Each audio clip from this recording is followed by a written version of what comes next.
Hello everyone. This is your friend from Naruto Audio Fanfics, and we are back once again with a brand new fanfic. Which is what if Naruto became a Rinnegan god and rewrote the world with Ino Yamanaka, Part 1. If you enjoy this story, don't forget to hit the like button, thumbs up. And subscribe to the channel for more amazing Naruto fanfics like this. So without wasting any more time, let's start today's fanfic.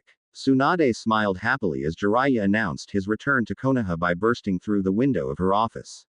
She allowed the fact that she had been taking an unplanned nap to slip by as she was finally able to see her former teammate after 3 long years. Since disappearing with Naruto for the training trip, the man never set foot in the village and his messages were a few. She only got a letter after 6 months and it really contained nothing but that they were still alive. It is okay to say you miss me, Haim. I can see it in your face that you're all excited. Jiraiya said with a grin. No one is watching and I will keep it just between us. Tsunade couldn't help but smile. Man, she had missed her former teammate. The Godime Hokage shook her head before responding with a mask on her face. As if I would miss a pervert like you. You're brutal, Haim, Jiraiya said with a hurt look on his face. And I thought of running back to you with sake from the land of toads just so we could talk about old days and of course how much you have missed me. You brought sake from the land of toads. Tsunade nearly jumped out of her chair at the thought. She had never tasted anything better than the sake from that land. There was nothing that rivaled it. Kumo had some great imports but they still could not just reach the taste of the sake from the land of the toads. It was something special. Yeah, Jiraiya said with a wide grin. It was given to Naruto, but he didn't take much of it so I took it all for myself. We can drink it later. Why later? Tsunade asked. She was ready now. She only stopped of demanding that the sage lead her somewhere they could drink in peace when she thought of that loudmouthed brat. Where is he anyway? I thought he'd be with you. The mood changed slightly. He said he would join me, but he is in the village. I guess he is at the ramen stand. Said he had missed it dearly more than anything, the toad sage said with a shake of his head. Haim, the man said in a serious tone. Naruto isn't the same anymore. Judging by the tone, she could guess as much, but what?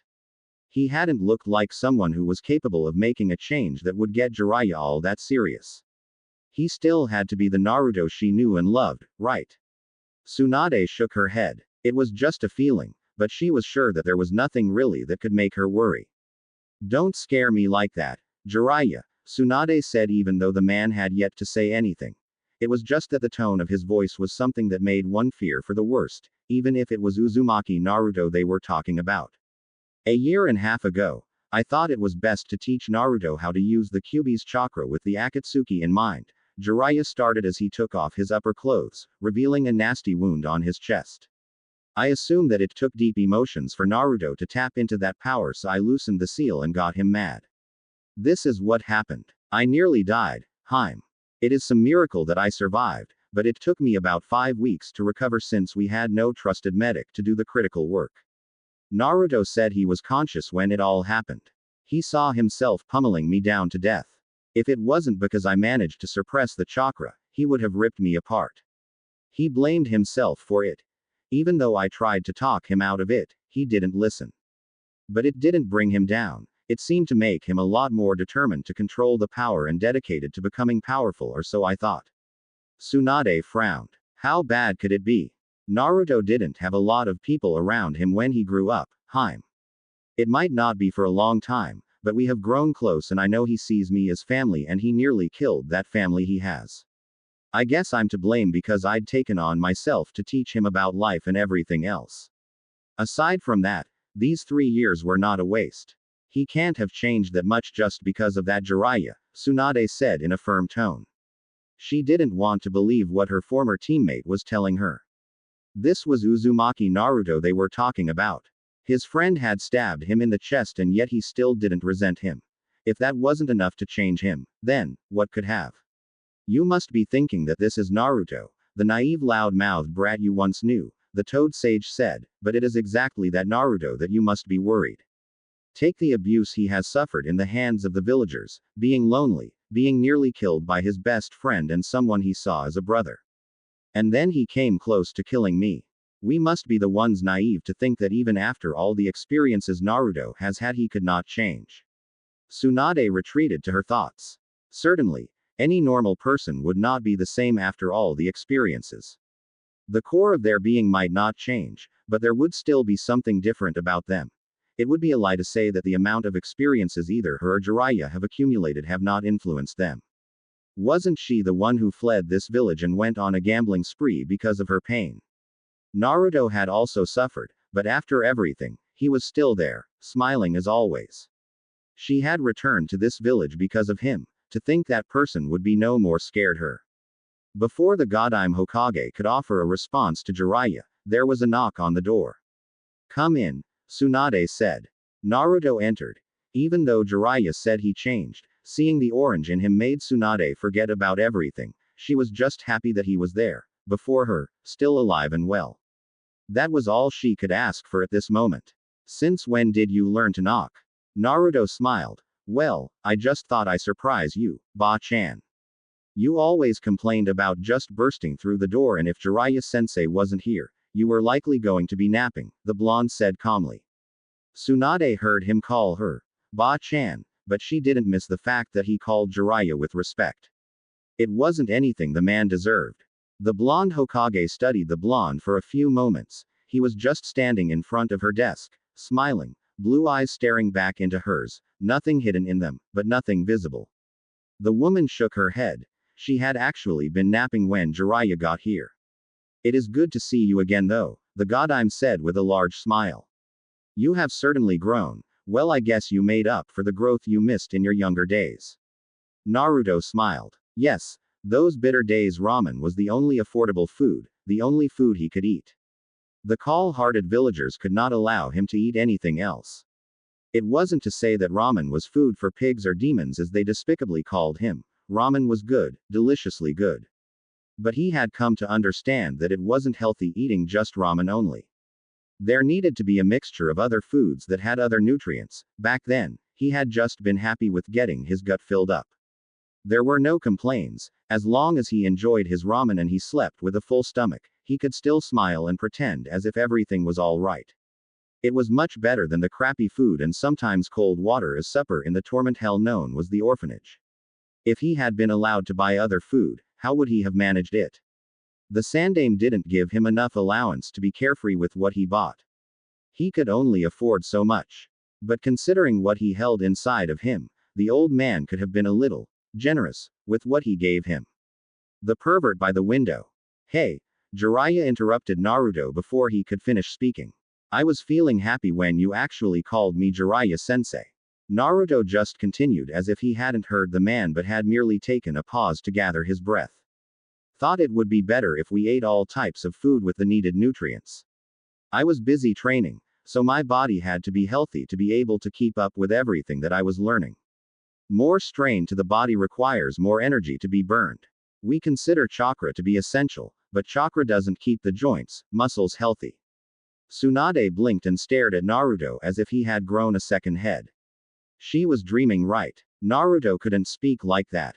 He was a carefree person who hated studying, a naive idiot who was as stupid as one could be. The Godime looked at Jiraiya. What did you do, pervert? I just trained him, Jiraiya said. Naruto ignored most of his studies when at the academy. There was a lot that he didn't know, and with the use of clones, it would have been a waste and a deliberate attempt from my part to stop him from growing. I got all the materials that Naruto needed to learn, and told him the secret of shadow clones that he had been too stupid to figure out even though he used them every day. The Sannin took a shot at Naruto. I take offense in that, sensei, Naruto said with a look on his face. Well, I have to admit, it is remarkable that I was never able to notice that I received the memories of my clones each time I used them. Then again, I still say that it was because I always summoned hundreds at a time that I was never able to notice. Lame excuse, Jiraiya snorted. When practicing your Rasengan, you were not using hundreds. You mean the Rasengan I mastered far faster than you did? Naruto asked with an all too nice smile. Should I go on about Senjutsu as well? Hold on a moment. Tsunade stopped the couple's quarrel. What about Senjutsu? The toads taught it to him, Jiraiya said, his lips frowning by the second. And he managed to master it, unlike me. Tsunade looked at Naruto, who had a foxy smile on his face, eyes closed, and then at Jiraiya, who was frowning. The two had certainly developed a good relationship. What is it that you taught him that I should know? She thought it was too soon for Naruto to be taught something like that though, but she wasn't going to raise that now with Naruto still in the room, she was going to wait until he leaves and then glare at Jiraiya. Nothing much, Jiraiya said with knowing grin and a careless shrug of his shoulders. I took things seriously. We were not going out there to have fun. We did have lots of fun, though, didn't we? Naruto nodded. Yes, we did. It wouldn't be so bad if we go out again, sensei. But this time, you will be paying for everything, as you will be paying my rent until I get to do missions. Hey, why do I have to pay for your rent? Because, Uro-senin, Naruto said in a deliberately slow tone. You took all my life savings and spent it all on women and alcohol. Jiraiya, Tsunade shouted. The Sannin raised his hands defensively.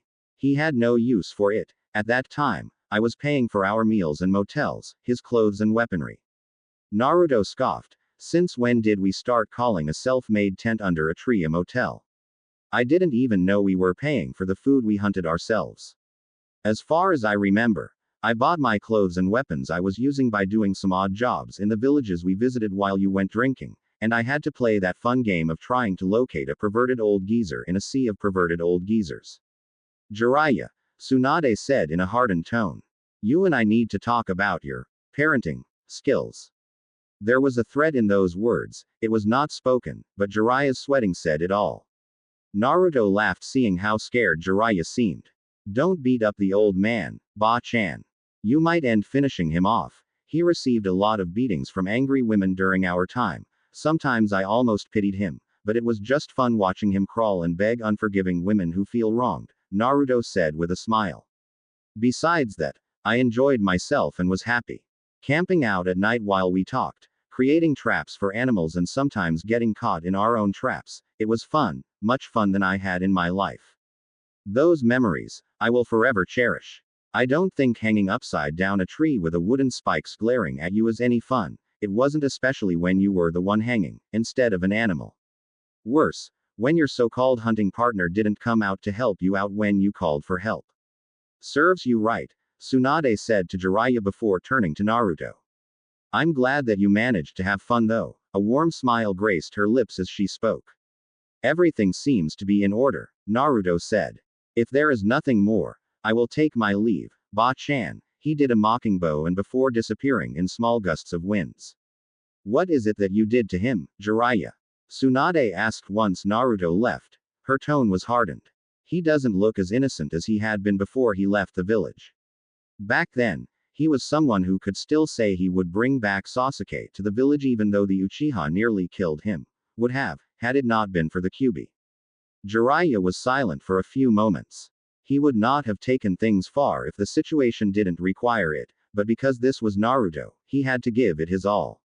He could not go any other way with Naruto's training, and it worked because Naruto was willing to admit that he was weak, and needed to become stronger. He wasn't always going to be there for him. It was a reality that they had to face and accept. He didn't want to give Naruto false hope. It would be a blatant lie to say he would, always, be there for him for protection. He could not. He was just a mere mortal with limits. The least he could do was to give Naruto the tools he needed to protect himself. This was the unpredictable world of shinobi. There was hope, but he could not say he would be alive to be there tomorrow. Hope was fundamental to all humans. Without it, they would live a lost life. But just because it was fundamental didn't mean that it was all right to give people false hope. What would happen if he promised to be there always and could not make it? Naruto has been through a lot. I learned about his life in the orphanage, being forced to live on his own at a tender age. He had to worry about what he was going to eat every night while other children go home every day, knowing that their parents have prepared something. Naruto did not have that. As much as I tried to get him to experience everything about life, I didn't take away his independence. I wanted him to continue standing on his own, but with the knowledge that if he was falling, he had friends who could pick him up. My experiences, knowledge, I shared with him. Everything I know about this world, and my wishes, I shared with him because I wanted him to open his eyes and understand the world he was living in. Keeping him ignorant would not have done any good. I taught him what was necessary, not only for his own survival, but for his happiness as well. But teaching him senjutsu, isn't that taking it too far? Naruto is still just a brat, Jiraiya. A brat who has been living on his own since he was 6. 6 years old. Haim. You don't know what that feels like. He didn't have anyone, no one. Not a single friend. No parents, just alone in rundown apartment and surrounded by people who would celebrate his death. Jiraiya shouted a bit angrily. Naruto suffered. I don't want him to suffer anymore. Besides, since when do I teach senjutsu? You know that I can't do that. The toads make that decision. If they felt he was ready, then he was ready. I have no say in it, and truthfully, I wasn't complaining when they took him away. Senjutsu will protect Naruto against the Akatsuki.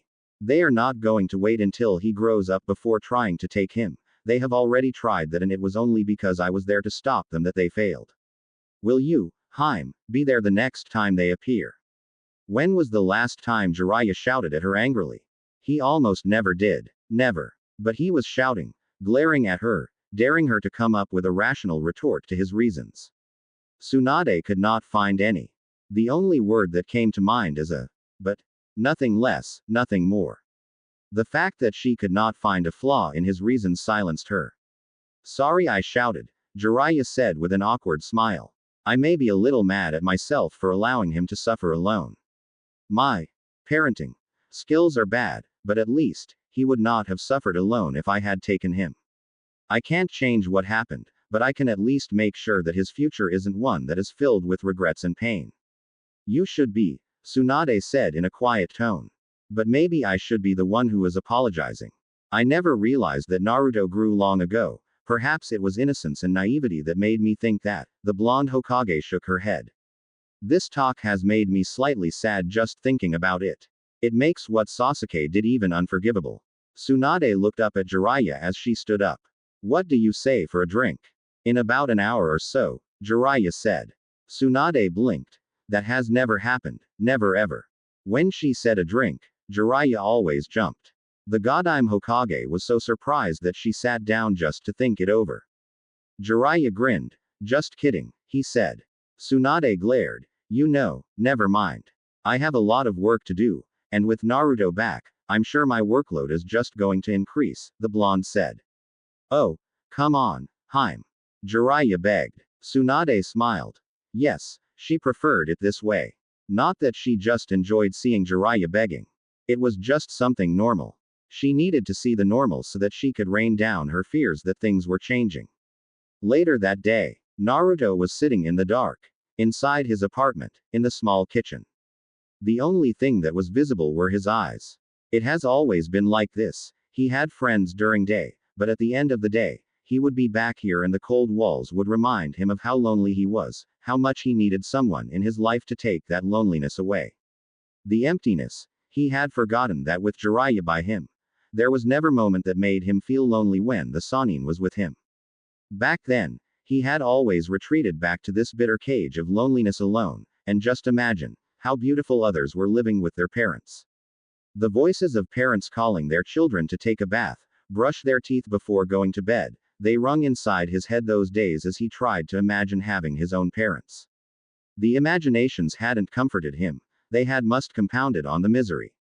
The thoughts were beautiful yet bitter. It was nice, but he could not touch it, he could not experience it because he had no parents of his own. Iruka had changed all that, perhaps because he could understand parts of him. The man had become really close to him. Naruto had thought he had grown out of his loneliness, but here he was, alone, just the cold walls glaring at him. There was no one to talk to. He could summon a clone and have a conversation with it, but that would get some people to send him toward a psychological evaluation if it was discovered. There was nothing worse than being suspected of having lost one's mind. The lights suddenly flicked on, but Naruto did not move an inch. Jiraiya walked towards the blonde. He was still able to walk just fine, but he smelled of alcohol. What are you doing in the dark like this? The Sannin demanded. It was the kind of thing that would make people worry. Jiraiya didn't want that. He wanted Naruto to enjoy his life. No one who switched off the lights and just sat down, unblinking, was having good thoughts. It was in the dark, with no one. Obviously, there was a war occurring in the head. I was thinking. Naruto responded calmly. About? Jiraiya asked calmly. You know, people have been looking for you ever since it was known that you returned, but no one saw you. It appeared as if you'd vanished into thin air. That kind of thing gets people concerned. I was concerned. Naruto shook his head. I know people were looking for me, he said. I was observing things around the village. I just realized that I had a fragile heart despite having taken in so much that made me appear to have a strong-willed heart. I was afraid allowing my friends to know that I am a Jinchuriki because I thought if they knew, they would leave me alone. Jiraiya didn't sit down, even though this was a serious matter. I would say you were just afraid of losing friends. Naruto nodded. Yes, I was, but as I was thinking today, I thought, it doesn't matter anymore. I am the Jinchuriki of the Kyuubi and nothing is going to change it. If those I call friends cannot accept it, then so be it. After saying that, there was silence. Wanna go to the hot springs and share a drink? Jiraiya suggested. Naruto thought about it for a moment before nodding. That sounds like a good idea. My body is a little tense with all the thinking. I could use something to refresh my mind. Jiraiya smiled. I have the sake. We need saucers, he said. Naruto pointed at a cupboard and Jiraiya walked up to fetch 2 saucers. It was just the 2 of them, and 2 more glasses. It made the Sannin frown, but when he turned to face Naruto, he was smiling. Nothing further was said as the 2 disappeared and went out to look for a hot spring that didn't have anyone in it. Once they found it, they got in. Ah, when was the last time we did this? Jiraiya asked, holding his saucer with Naruto just away on his right side, inside the water as he was. I don't remember. Naruto's response was quick to come. Let me gauge your memory a bit, Jiraiya said with a grin. You were crying after losing your virginity. You were crying as if you'd been raped and saying something like you wanted to do it first with your beloved, Sakura-chan. The Toad Sage laughed at the memory. I thought we discussed that we were not going to talk about it again, Naruto said, not the least amused. Jiraiya shrugged. I don't remember that agreement, he said. That woman did rape me though. I was tied on a bed, with chakra seals. How is that not rape? Naruto asked. Some women just like it that way. Sometimes I do too, the Sannin admitted without any shame. You didn't have to cry about it though. Those tears were for your amusement. Uro-sennin, Naruto said firmly. It does make me feel almost touched that you would leave your beloved Tsunade and come to me. Jiraiya narrowed his eyes, and took a sip of his sake. What is that supposed to mean? Naruto smiled. You think I don't know that you're in love with the old hag? Give me some credit, sensei. I should know. I have also been a victim of unrequited love. Jiraiya sighed. I forgot about her, he said of Sakura. What are you going to do about her? No offense, but I don't want to end up like you, sensei. You have always been a pervert, but the thing with her makes it worse. You know she will never love you, yet you still hopelessly love her. I have gone through enough pain to cling onto something like that. My own happiness should matter as well, even though I used to say seeing her smile makes it all right, but my happiness should matter as well. Jiraiya smiled. You're speaking like a grown-up now, the man said. I wish for you to be happy as well. Then who are you going to go after? Or are you just going to experiment until you find the right one? Naruto snorted. I'm not a pervert like you, sensei. Says the brat who uses a perverted jutsu and actually wrote the last issue of Ika Ika Paradise, the Sannin said. He was still a little bitter about that. How could Naruto, who has never written anything, write his book under his name and send it to his publisher? Worse, the publisher liked it and published it. That was because we needed money and you could not find any inspiration to write anything. Besides, I created that jutsu to beat up perverted people like you. It works, Jiraiya said. Speaking of which, can you create one for me, harem style? Ever since you saw a woman, it has really been appealing and provocative. Just sitting here without women is making the water cold. You do know that inside it is a man. It doesn't look a man to me, Jiraiya said firmly. Now, are you going to do it? The man was already grinning madly. Naruto shook his head. I'm not going to stay behind and watch it. It will be just too disgusting. You're still going to get the memories. Naruto shook his head. I will create a clone that won't give me memories, and you know what? if you touch them, they might go boom in lightning. With all the water here and an intoxicated body, I'm sure it will be quite a shock. Jiraiya didn't think about that pain. Naruto had done it before. If he touched the clones, they would shock him. It wasn't fun as it left him paralyzed, but he was not going to stop because of that. The following day, Tsunade sighed loudly when Danzo entered her office with one of his lackeys in the name of Kaharu. It was still early in the morning and she was still nursing a headache. She really didn't need anything or anyone compounding to her pain. She didn't enjoy it that much. What do you want? The Godime Hokage asked impatiently. She was sure it had something to do with Naruto, but she wasn't going to entertain anything that she did not agree with. Just as the Sandaime had refused to allow Danzo to touch Naruto, she would not allow it, and she would not do it in a nice way as her sensei did. She would be willing to even pummel the old man to the ground if he tried something behind her back. She wasn't forgiving as her sensei had been. It is about the Kyuubi's Jinchuriki. We know that he has returned to the village, but we do not know if he has received enough training, but that isn't why we are here anyway, Danzo said. Team 7 is missing a member since you allowed Sasuke to leave the village. Allowed? Tsunade asked, not the least amused by the accusation. I remember sending a team to go after him. It did end up in failure, but it wasn't because for the lack of trying. A couple of genin and a newly promoted chunin, is that what you call a team? Danzo asked. For a mission of that scale, you should have sent at least Anbu to go after him, but you chose to send children. I wasn't surprised when they failed, and our Jinchuriki was almost killed in the process. Tsunade glared. If it had been up to you, things would have gone better, right? The Godime asked sarcastically. Without question, Danzo said, even though he knew the woman was being sarcastic in her question.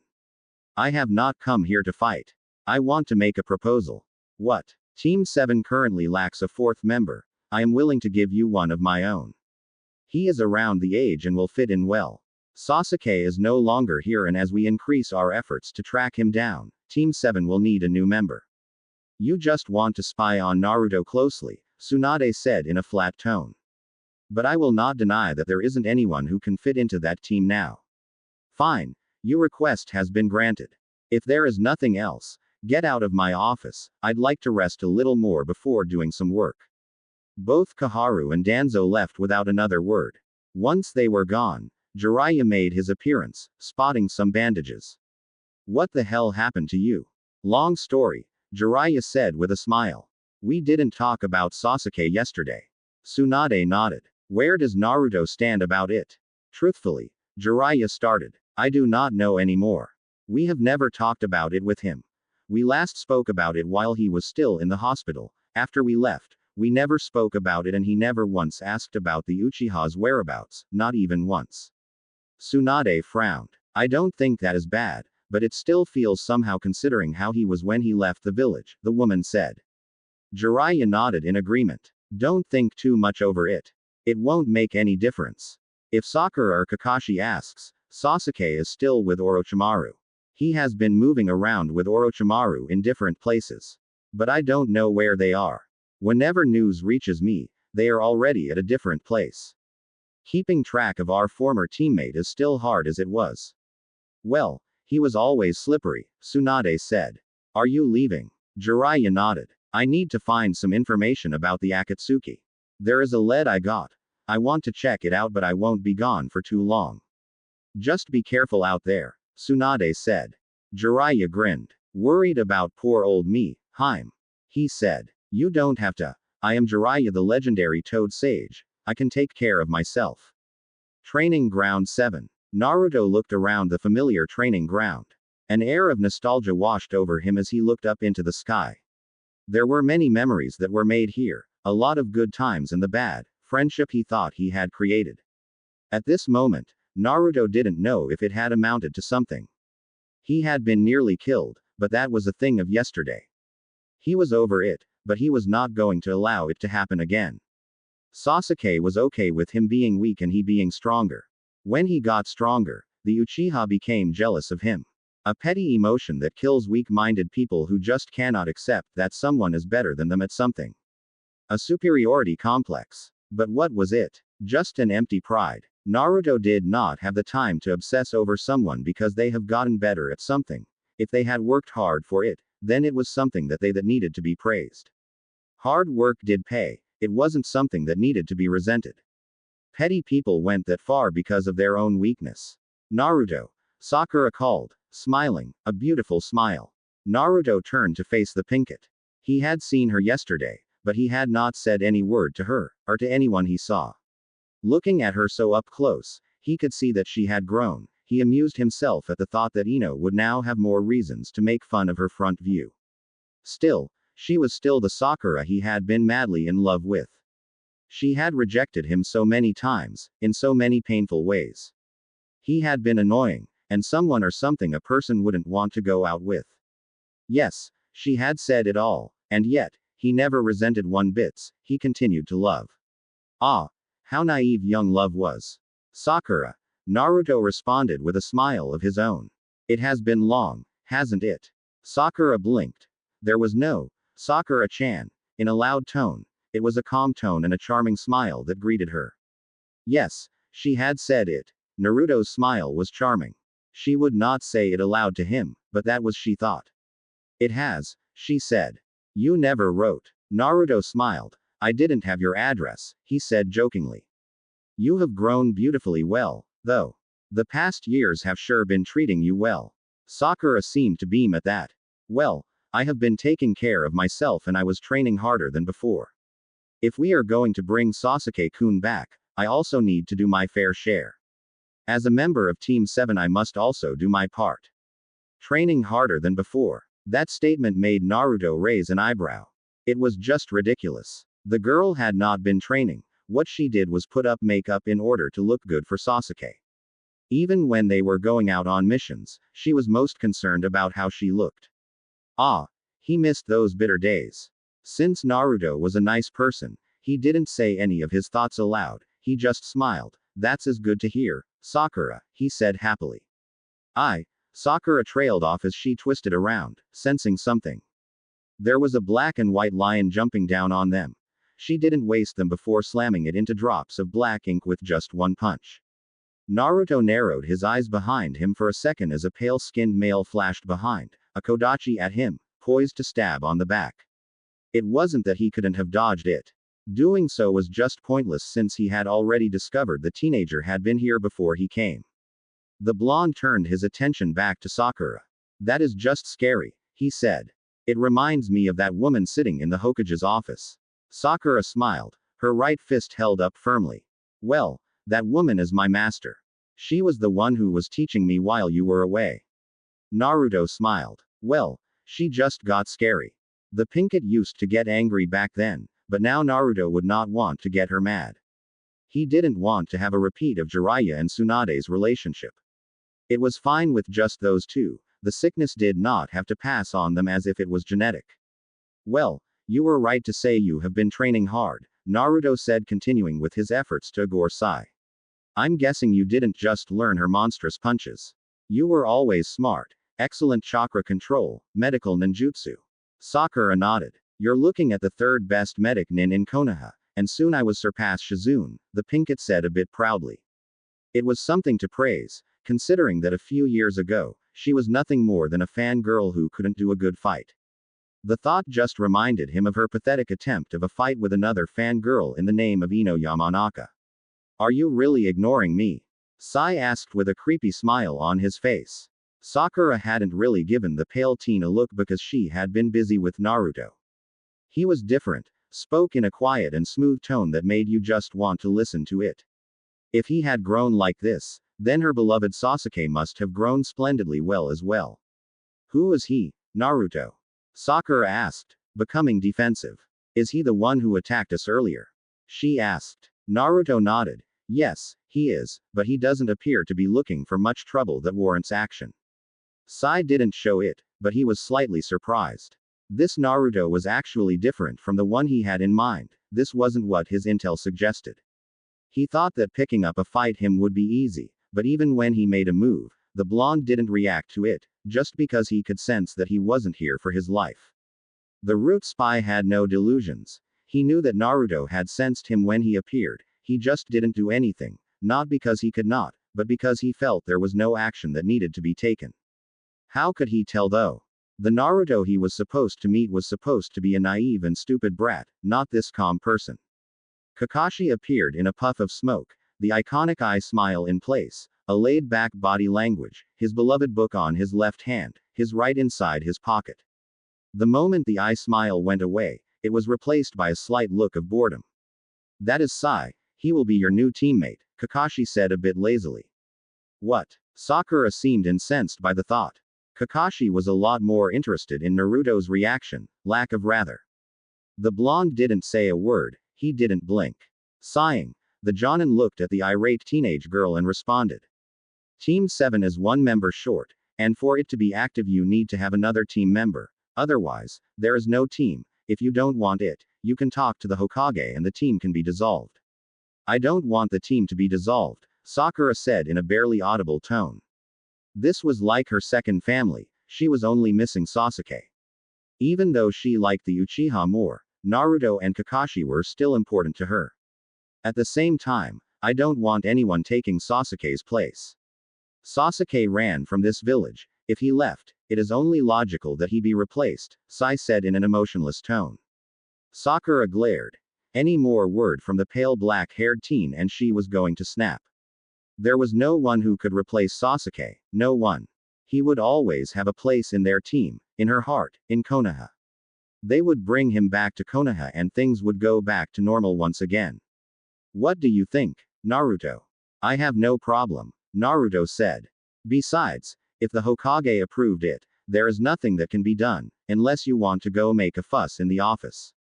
But, if there is hope of Sasuke returning, then a space for him must be left open, the words were worded carefully. Sakura nodded firmly. Get that, she said with a look to Sai. You're only warming up Sasuke's seat. Kakashi sighed. Well, I only called you to show you your new teammate. We will start training tomorrow at. The man appeared to think for a few moments, let us say around 8:30, for now, you can just get to know each other or not. The Jonin didn't look really interested in anything. He appeared to be saying it just for the sake of it. Naruto shook his head. Well, this was Hitaki Kakashi, what else should he expect? Oh, one more thing, Kakashi said after something apparently hit him. Yamato. You can come out now, the Jonin called. A man appeared in a flash beside Kakashi. This is Captain Yamato. He will also assist and at times may act as team leader when I am not available. I guess that is enough with introductions. We talk tomorrow during training. Oh, Naruto, can I talk to you? I wanted to talk to him, Sensei, Sakura said before sighing. We were actually planning a reunion yesterday but you kind of went off the grid. We will do it again, tonight, 8 p.m. Don't be late and don't think of not coming. I will come and drag you myself, the Pinkett warned. You can join us if you like, she said to Sai. She sounded as if she was just being polite. Naruto merely shook his head. Before turning to Kakashi, Yamato was once again gone. Anbu. They were masters of this kind of a game. Sometimes he wished he could be just as cool, but he wasn't that silent. The wind didn't move in silence, unless it was gentle breeze. Unfortunately, he was anything but that.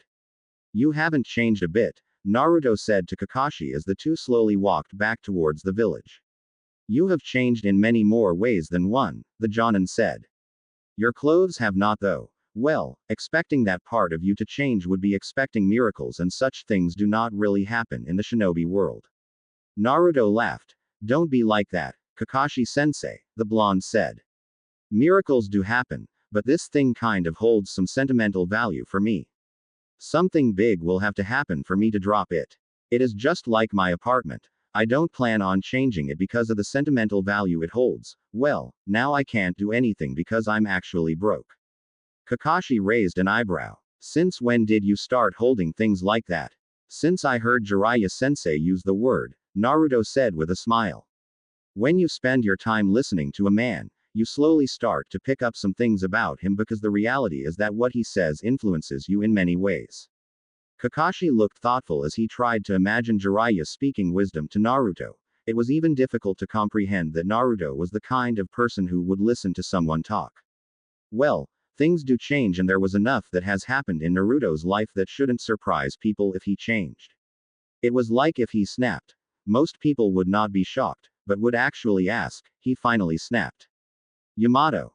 Naruto started. From the information Jiraiya gave me, he is a former root operative and a Mokuden user, the blonde said.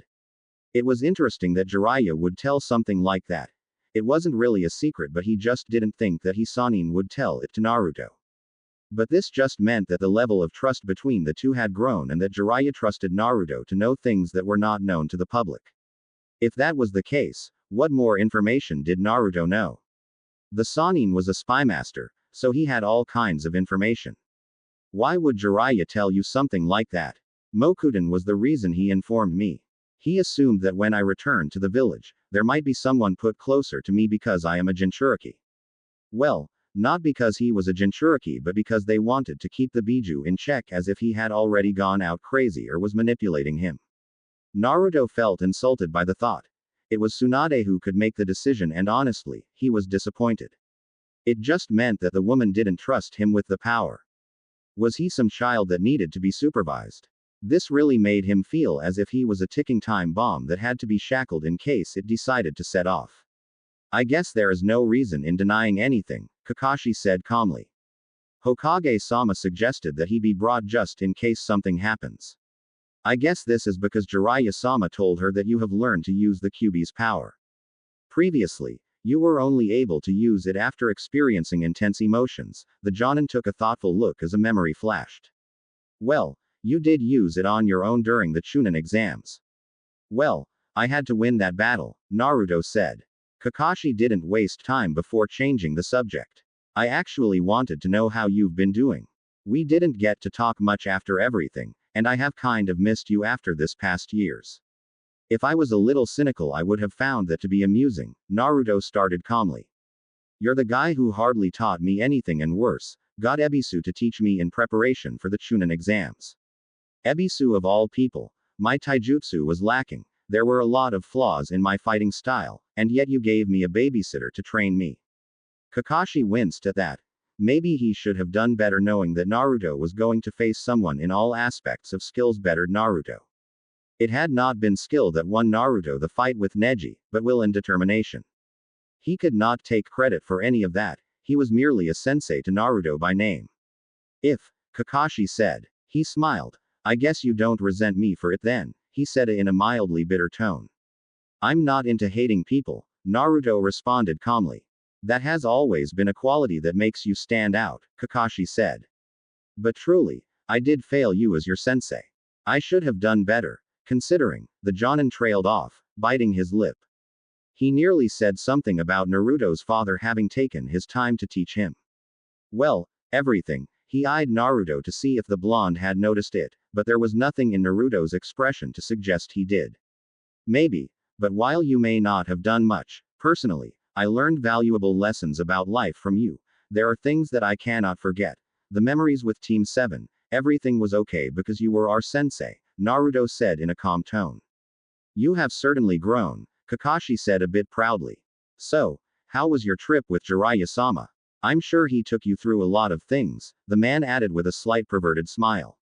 Kakashi was certain of it. The Sannin wasn't the greatest model, and if he was willing to get off with Naruto's sexy jutsu, then he could certainly get far. It was what you call a roller coaster, had its highs and lows, but through everything, I learned a lot of things about life, this world, shinobi, jutsu, so many things. It was fun, Naruto said without going into detail. Kakashi fell short of saying that he was expecting something a little naughty, but it was fine. Naruto did seem to have gone through a good growth period that should serve him well in the future. You're gonna have to get along with Sai, though. Why did you ignore him anyway? Jiraiya has taught me that you should be able to read the atmosphere, and at times, I try to take it literally. He obviously had his reasons for trying to pick up a fight, but since he had no negative feelings that would make me nervous, I decided it would be pointless to go about it like that, Naruto responded calmly. Even Guy doesn't just attack you, he first requests a challenge. Kakashi just shook his head. There was nothing wrong with what the blonde Uzumaki had said, he just didn't have a comment on it. I look forward to seeing how far you have gone with your training. Tomorrow, the Jonin waved his free hand before taking another direction. Once Kakashi had disappeared, Naruto looked up into the sky, just wondering what he could do. He had a lot of time before he was able to see the others, it would be later on. He had the whole day to himself. He didn't feel like training. He had done plenty of it during his time with Jiraiya. Now was a time to see the results of his training before looking into what he could improve on.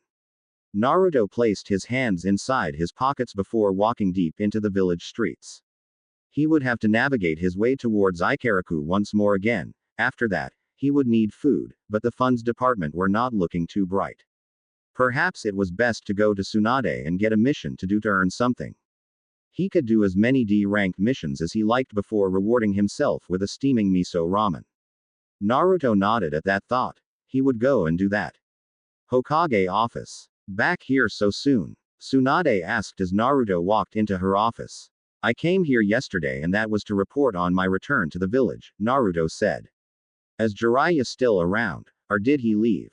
The blonde asked. He wasn't able to find the man earlier, so he assumed he had disappeared from the village, not that he would find it surprising. He left, Tsunade said. He said he was going to follow a lead, didn't say where to. The fifth paused to study Naruto's expression. You don't seem surprised by that. The pervert doesn't like standing at one place. He likes moving around to exercise his freedom to go to any land he pleases to visit, Naruto said with an air of indifference. I'm here for a mission. What you can find for me, after completing it, I will come back for more. Tsunade stared. Naruto stared back, causing her to sigh. The only difference with a couple of years ago is that you were loud about it, the blonde Kage said. Why do you want a mission? Others are still meeting with their teams, but you could join in if you like.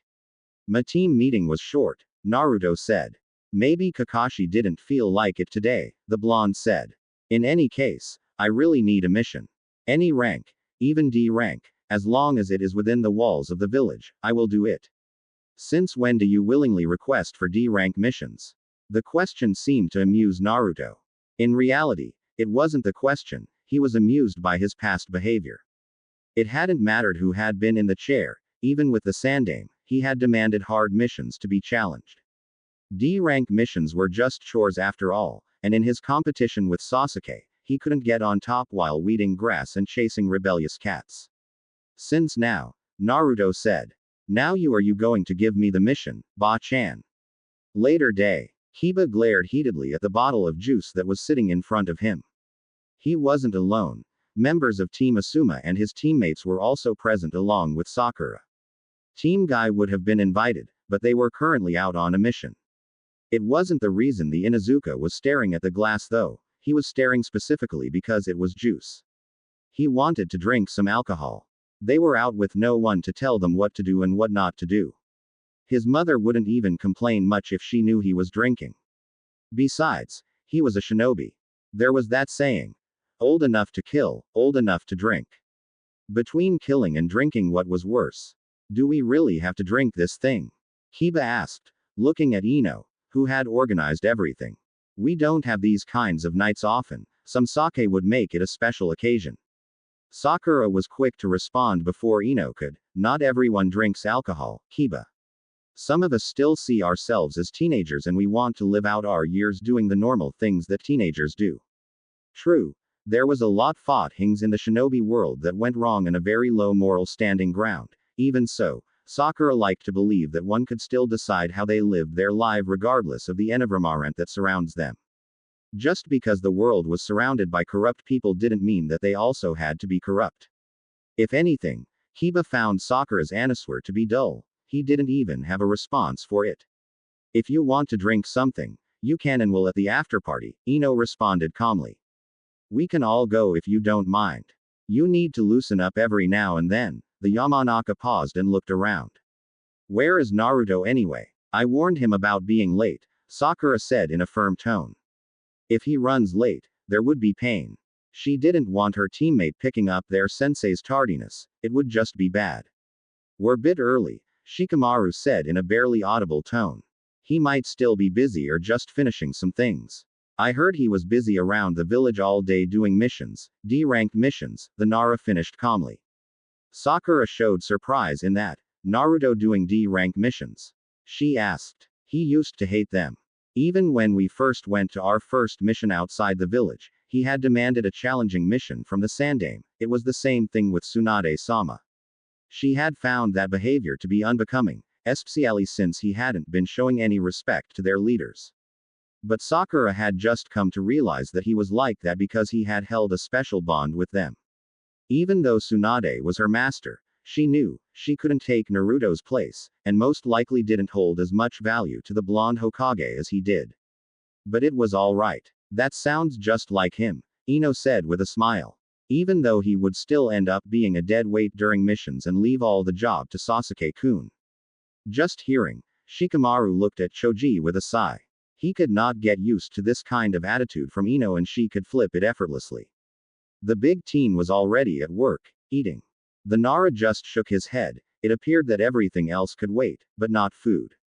Shikamaru turned his attention to Sakura when the Pinkett responded to Ino. You shouldn't believe everything you hear, Ino, she said in a firm tone. Everything? Ino asked with a raised brow. Aren't you the one who told me that, Sakura? She was suddenly curious and surprised at what the friend of hers was talking about. There were things that the villagers spoke about what happened in Team 7, but she had not been saying anything because of those rumors but because Sakura had said so. I may have omitted the truth every now and then, Sakura said a bit uneasily when Hinata's eyes fell on her. Something wrong, Hinata? The Hyuga shook her head. Before Sakura could be asked questions on what she omitted, Naruto made his appearance known. Hey guys, he greeted with a huge smile and wave of his hand before sitting down beside Kiba, just across the girls. Sorry, I'm late, I forgot to check the time while I was doing some chores. Why were you even doing them anyway? Without your teammates? Sakura asked. Well, Naruto started, a bit sheepishly, I needed the money. You know, I don't have anyone to buy me things and to eat, I must work. It sucks being poor, Ino said without any thought. It does at times, Naruto agreed. This surprised some of his friends. Well, it is good to see you guys, he said looking around the table. The last person he looked at was Hinata, and the girl quickly looked down. His smile just turned small, a bit charming with a hint of amusement in his eyes, but there was no word that left his mouth. Ino stared. Wow, she said with a smile. That was rather charming. You have grown quite well, and your voice seem a little down. Not bad at all, she said. Naruto smiled. If that is coming from you, Ino, I will take it with full compliments, the blonde said calmly before adding. You have grown rather beautifully yourself, admittedly, you stand out amongst your age group. Once again, Ino stared. Did Naruto just compliment her, and did she actually feel good about it? She shook her head. What was happening here? Maybe Kiba was right, they do need something to drink. The fact that Naruto appeared to be different from the loud boy she used to know was already a shock, but this was something else. Speaking of growing, Kiba started with a grin on his face. All of us here have graduated from being genins to become shunin. You're the only one ranked lower than all of us, meaning, you're our junior.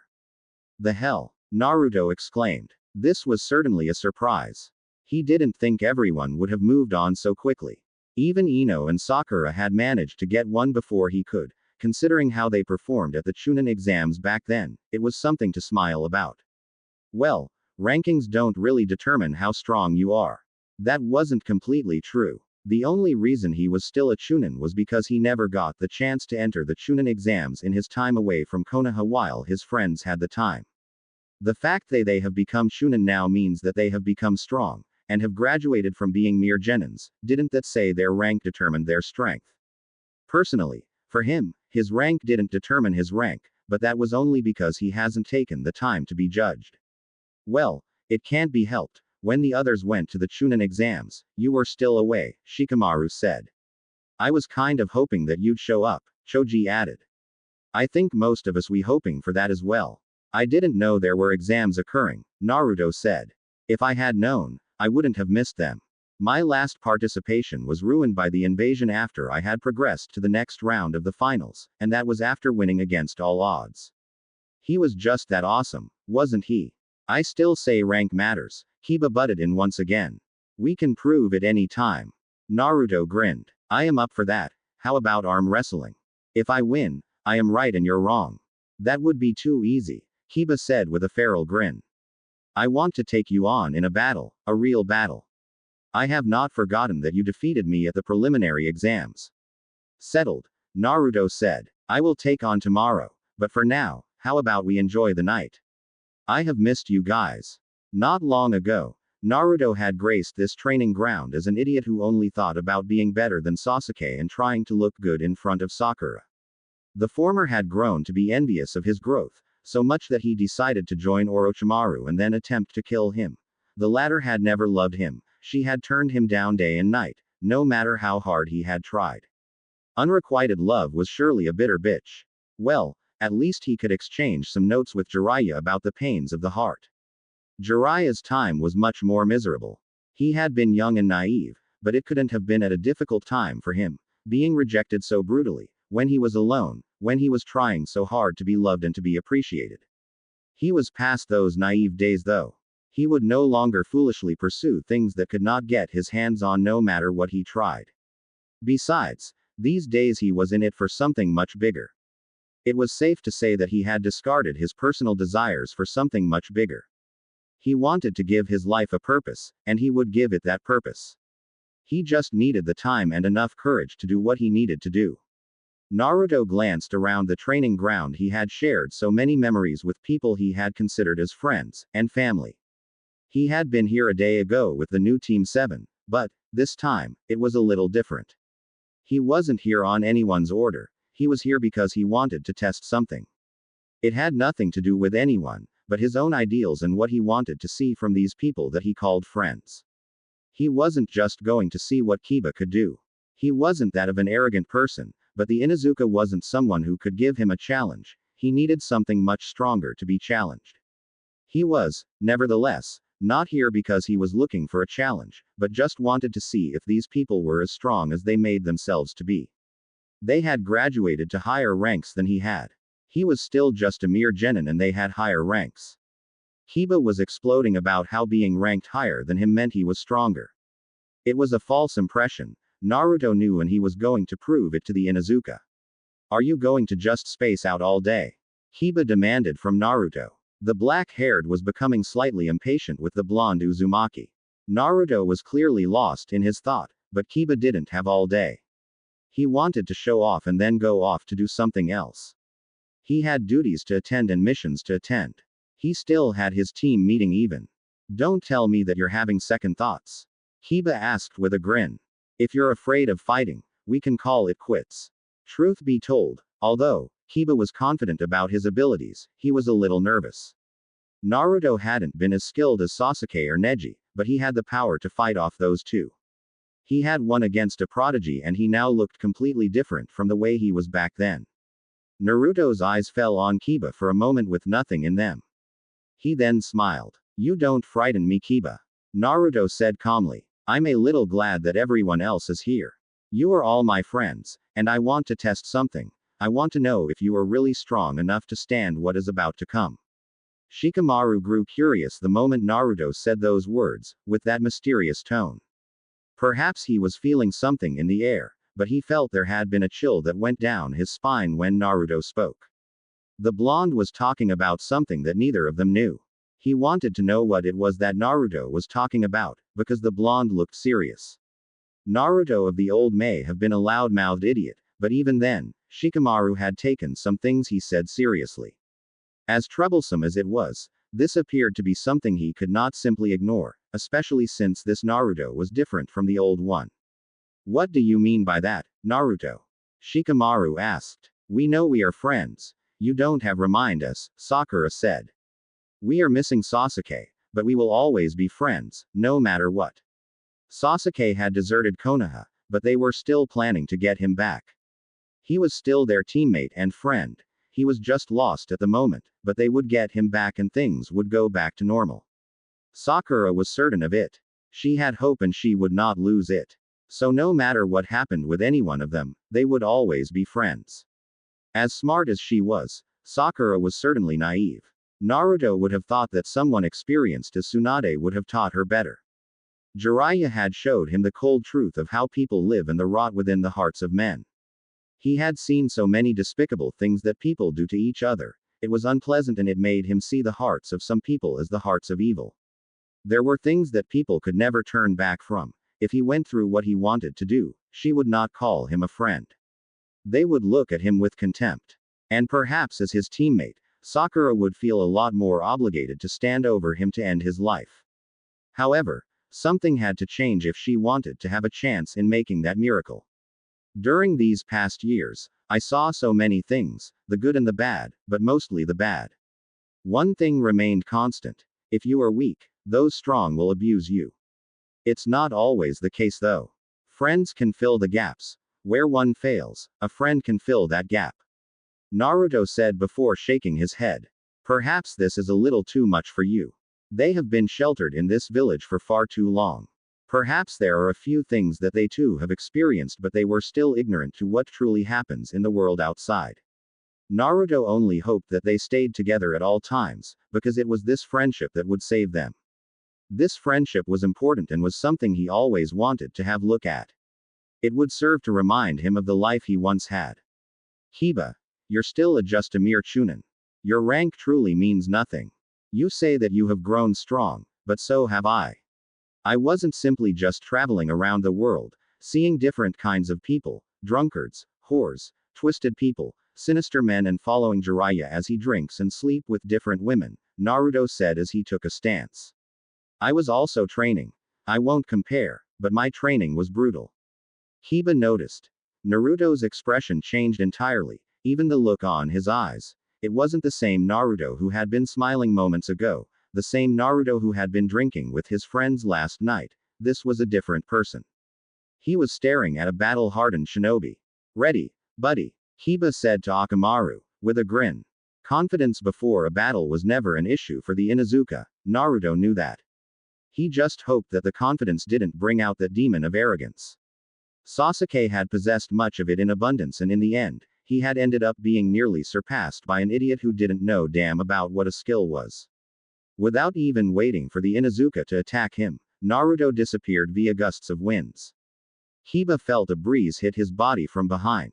While he wasn't sure because his nose couldn't pick up the scent cleanly because of the breeze, he jumped forward along with Akamaru just for safe measures. Before he even hit the ground, the Inuzuka twisted around, having sensed Naruto. The blonde was in the same spot he had been a second ago, hands clasped together. Naruto's eyes were fully focused on the Inuzuka as he prepared his jutsu. He was merely gathering the wind around him with his hands clasped together, but once done, he would release something that would vanish in the blink of an eye. It would be either Kiba has the speed to avoid it or not. If he isn't fortunate, he would be hit. Kiba finally landed on the ground. Naruto wasn't attacking, but he would attack. Kiba was certain of it. He may not have been the brightest, but he had been brighter than the blonde Uzumaki, and he could tell without anyone needing to give him a hint that Naruto was preparing an attack. Given the time he was taking to prepare it, it was apparent that it was going to be something else. Still, when had Naruto learned to execute complex jutsus? As far as he knew, the blonde only knew to use the Rasengan and those shadow clones. He could only use 2 jutsus back then. Could he have improved that much? There was the wind. It was the blonde's doing. Let's not wait for him, Akamaru, Kiba said to his loyal partner. In response, Akamaru barked. Gatsuga. Using his beloved combination jutsu, Kiba rotated along with Akamaru in ferocious speeds. You could not even see the two from the rotation. It took seconds for the jutsu to slam towards Naruto's form. The blonde watched with a careful eye as Kiba shot towards him. When the Chunin was just inches away from him, the blonde jumped up in a burst of speed. The speed in which he jumped up was so fast that the ground below him shattered slightly, causing dust to pick up. Kiba hit the ground, but it didn't appear as if there had been something because the rotation dug through the ground with little effort before he burst out on another side, lunging up towards Naruto's form. Naruto looked down for a moment before his eyes looked to the other side, the direction he wanted to go. The Gatsuga was upon him within seconds and slammed into his chest. A second later, Naruto burst into a puff of smoke. The blonde appeared on the ground, eyes looking up as Kiba's jutsu turned its fangs towards his form. This was still something else, despite dodging it. Naruto was merely looking for a way to stop the jutsu, not a way to avoid it. It was a lot of more interesting that way, and it gave him plenty of options. Not only that, but it also weakened the will of the opponent. He wasn't about to start fighting in a barbaric action without any honor, but fighting smart with full understanding of ninjutsu was the best option. It was even more of a bonus since this wasn't a life and death situation. Naruto held out his right hand, the palm facing the incoming Gatsuga. Wind tornado. Wind gathered within seconds and then started rotating dangerously as it expanded in size, heading towards the incoming jutsu. The rotation was made to be as powerful as Kiba's because if it was weaker, it would be of no use to him. The tornado was rotating towards the same direction as Kiba's Gatsuga. When the two jutsus met, Kiba's movements were halted from going further, but he didn't stop spinning. He kept rotating and then started moving slowly toward Naruto. The blonde slid back slightly before holding out his left hand and joined it with his right hand, to increase the output of chakra in his jutsu. Once Naruto was sure that his chakra had taken over the rotation, he released bolts of lightning, within the rotation. The lightning was so much that the lightning currents burst through the tornado, followed by a pained cry from Kiba and Akamaru. It wasn't something that lasted for a long period before Naruto allowed the rotation to stop whilst the lightning did a number on Kiba and his partner. It went on for more than a minute before the tornado burst and dispersed. Kiba fell down the ground, unconscious. Everyone blinked seeing the end of it. Being a medic, Sakura quickly rushed towards Kiba to check if he was alright. She had been certain that he was unconscious with the way he fell and the smoke coming out of his body as well as Akamaru's. The Pinkett knelt the ground, and inspected Kiba for a moment before looking at Akamaru. They were fine and had no wounds on their bodies. Why did you rush out like that? Naruto asked, looking down at Sakura. He hadn't moved a muscle when the girl rushed over. Kiba had fallen just next to his feet. He hadn't moved, not an inch. Perhaps he should have just ignored this little action. I'm a medic, Sakura said. When someone falls, I react instinctively. Naruto stared for a moment before shaking his head. That is growth, I'm glad. He said with a smile. I'm a little disappointed with Kiba though. His jutsu wasn't anything serious, but Kiba had allowed himself to be caught and then it was the end of the battle. No, it wasn't even a battle. Then again, Kiba's style of fighting wasn't suited for fighting against an all-round fighter like him.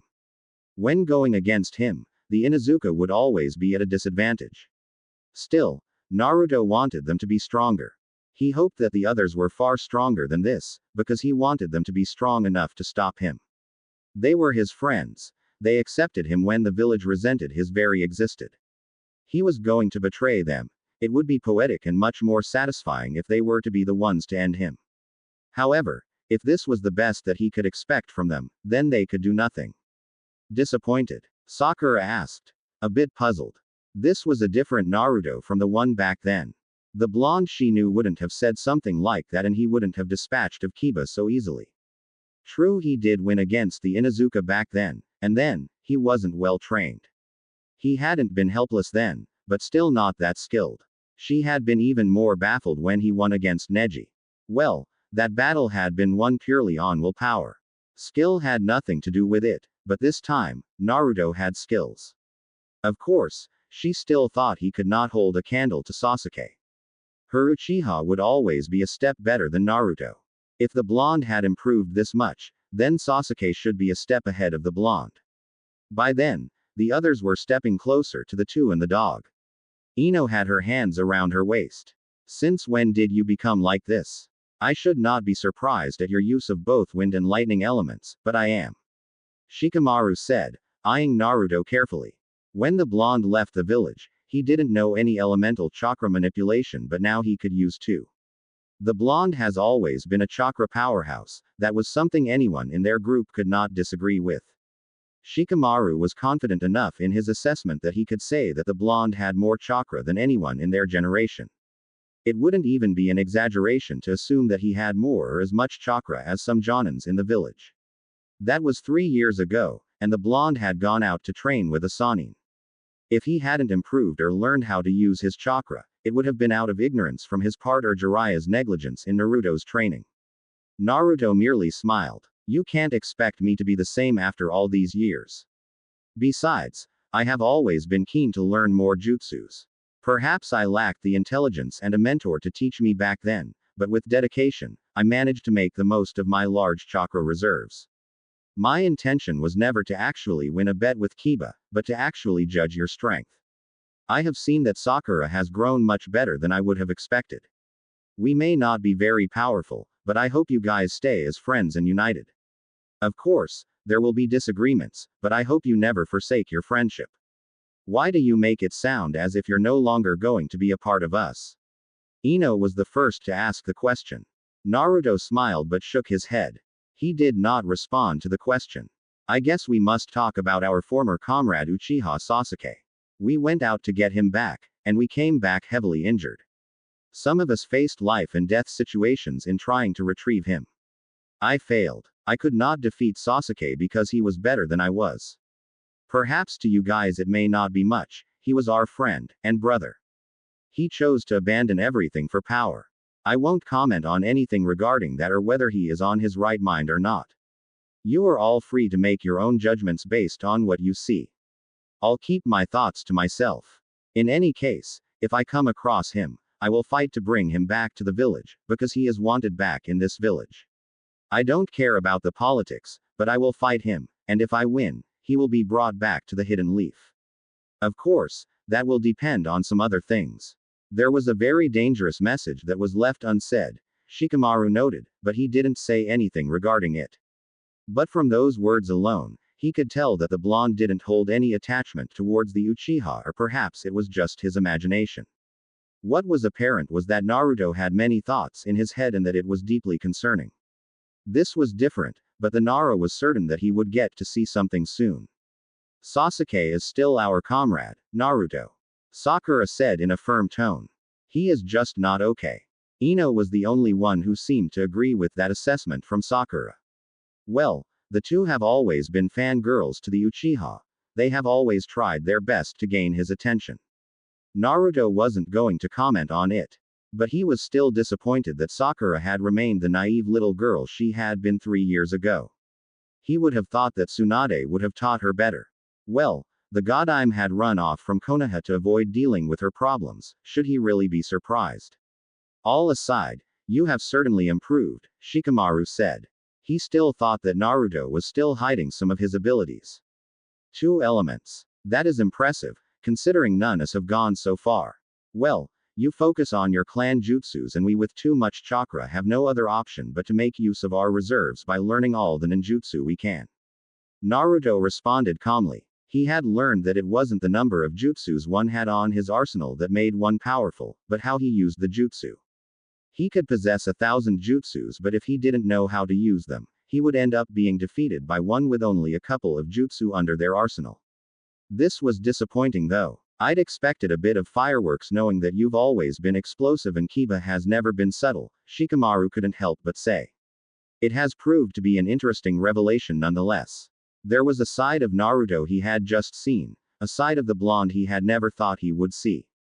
As much as curious as he was about this new change and the hidden messages in the blonde's words, Shikamaru wasn't going to ask too many questions. It was just going to be troublesome doing so, and he really didn't want anything that would give him a headache. You don't always get what you want, Naruto said with a small smile. Life is full of disappointments. Tell me about it, Ino was quick to say. Naruto turned to the blonde Yamanaka. There was unquestionably something in mind when she said those words. She was certainly not going in the same direction as he was, but Naruto didn't comment on it, he just let it slide. Should he tell them about his status as a Jinchuriki? Naruto pondered on the thought for a couple of seconds before shaking his head. He decided against doing so. They would find out eventually, and it was going to be soon since he didn't have much time in this village. Yes, there would only be a couple of days before he lets loose and become the enemy of the world. He had been thinking it would be nice if they heard it from him, but since most of the village knew about it, they had to use their heads to figure things out. The Sandame's law no longer applied, did it? Naruto couldn't answer that with confidence, but the subject of the Kyuubi was still a touchy one within the Hidden Leaf. Forest of Death. Sai was honestly surprised when Naruto suddenly disappeared into thin air. He had been watching the blonde meditate for a couple of minutes within the forest. It was part of his job to observe the blonde Jinchuriki. In keeping up with those duties, he had to follow Naruto almost everywhere when he had the time. Danzo wanted to know everything there was to know about the weapon. There was the undeniable fact that the blonde had returned to the village much stronger than anyone would have anticipated. Danzo hadn't thought it would be likely without his hand, but they were living this reality. In any case, his job was to discover the tricks of the blonde Uzumaki before his master could decide on what to do. There hasn't been much to look at since he started observing. It was still early days nevertheless. He was going to do missions with the Uzumaki. Naturally, he would see much of the blonde's abilities then. It was when he was having those thoughts that Naruto suddenly disappeared into thin air, leaving him blinking a couple of times. He hadn't known that the blonde could move so fast and disappear without even leaving a trace of his presence. It shouldn't be surprising. It is an ability that Anbu used regularly. Sai's senses picked up with his hair standing as Naruto suddenly appeared from behind him. The Nei operative jumped forward as he twisted around to face the blonde. As he came to face the blonde, Naruto is lunging towards him, right hand stretching towards his throat far faster than the rest of his body. In the blink of an eye, the hand was gripping his throat. It felt as if he was gripped by an iron hand. When the two hit the ground, Naruto brought Sai much closer to him, staring at him with an expressionless mask. Sai tried to get loose from the grip, but Naruto would not let go. I find this to be annoying. You mustn't do this or otherwise I will treat you like an enemy. Sure, you don't mean any harm, but if you keep this up, you will get on my nerves and I won't be held responsible for what happens next. As soon as Naruto finished those words, he let go of Sai. Sai took a couple of steps backwards, with his hands on his throat.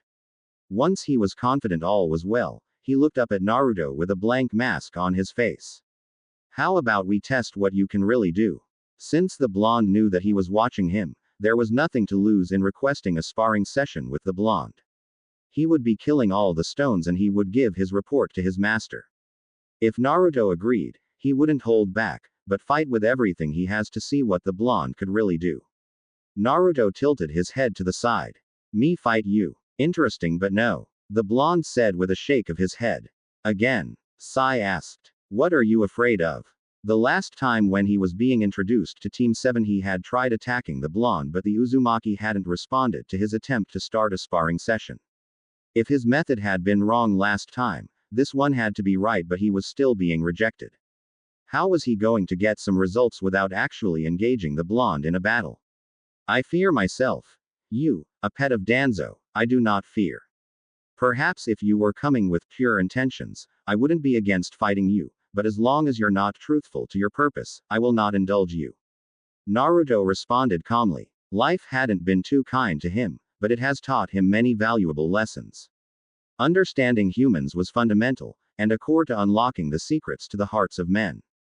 Jiraiya has agonized for many years in his quest for peace, but to get to that, you needed to understand people. The peace was for people and by people.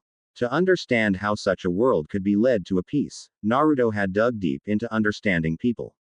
The Kyuubi was a huge help in sensing the emotions and intentions of people. With this background, people like Sai could not really hide everything from him. He didn't know what the black-haired wanted from him, but he understood that the Nei agent wasn't being sincere. His assumption wasn't simply based on the fact that Danzo was an evil bastard, it was based on what he felt when looking at Sai. You have certainly changed and this facade isn't the same you show when with your so-called friends. Sai stated calmly. Before his friends, Naruto acted way too kindly and had smiles.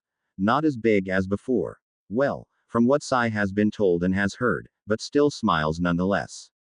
With him and when he was alone, an expressionless mask appeared on his face. If anything, it always looked as if the blonde was thinking deep about something serious. Sai couldn't even begin to guess what it was that the blonde was thinking about, but it was something deep. He would have to report this to his master. Naruto smiled. A bitter sad smile that threatened to kill off the mask he wore. Of course, he had changed. He knew that better than anyone did. For someone who didn't know him to say it as if they have known him for a long time was something of a slap on the cheek. The fact that he has grown was a welcome change. He was no longer that naive brat who used to shout out every thought he had. Perhaps that was the only thing that gave him good dreams, but the rest of his thoughts that have come with growth and understanding people didn't make him sleep well at night. He was afraid of what he was going to do. Not only that, his heart was wavering. Perhaps there was another way to go about things. However, he didn't have all the time in this world. Life was a fleeting thing. No one lived forever. If he just continued living as he would normally, what would he change? Naruto wanted to leave something big for this world. He was the Jinchuriki of the Kyuubi. It wasn't that he had come to think that he was born for a purpose or to bring about change in this world. No, it wasn't anything like that. He has always been someone who went against the crappy notion of fate. Everyone had a choice on how he or she lives his or her life. He made a choice and it would affect his future. His choice may not be noble in the eyes on this world, but he hoped, and truly hoped with all the life in him, that he was truly right and his choice would bring the desired effect to the minds of men and how things work around in this world.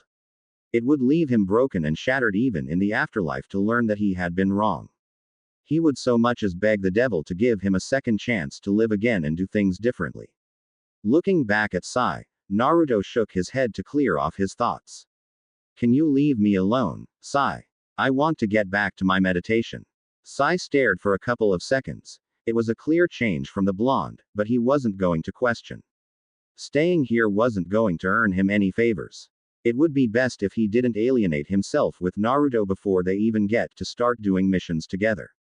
He would never get close and completing his other mission would be even difficult. Watching Sai leave, Naruto sighed deeply with a large frown on his face before settling down once more. He wanted to meditate, but he could not get his concentration. It was difficult to calm the tension around his body and the raging thoughts at the back of his head. If anything, it was like there was a little insect singing a bad song in a very loud voice. He couldn't swat it away because it was slippery.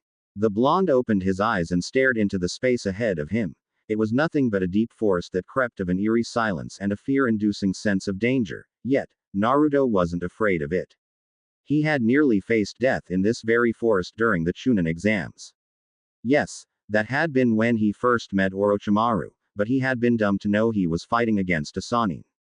Well, it hadn't mattered anyway, the snake hadn't been after him but his Sasuke, for the Sharingan of course. Thinking of the Uchiha, Naruto could only shake his head.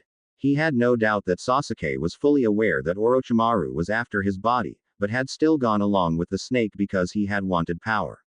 His growth had scared the Uchiha and he thought he was being held back. A powerful sadist like Orochimaru could help him, perhaps that was true, but it all remained to be seen how things would end up. At this stage, Naruto wasn't apprehensive about the Uchiha. Truth be told, the Uchiha was insignificant to the dream he was chasing. Being Hokage was a noble, but the quest for peace was even greater. It gave his life a massive purpose that he would surely fulfill, if he dealt with his doubts.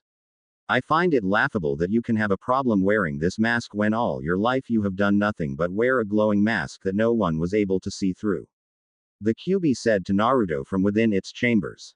Kurama was aware of what his host wanted to do. However, considering how enormous the task was, he really doubted that the blonde would be able to pull it off with his current level. Naruto didn't have the kind of power needed for what he wanted to do. If he wanted to take on the whole world, he needed much more power than he currently had. The Biju was sure that Naruto knew that he needed much more power than what he had. You had to reach the heights of men like Hashirama and Madara to be able to accomplish it. He didn't like Madara, and perhaps that was an understatement. Nonetheless, the man was still a powerful warrior. Naruto had to reach that height in order to succeed.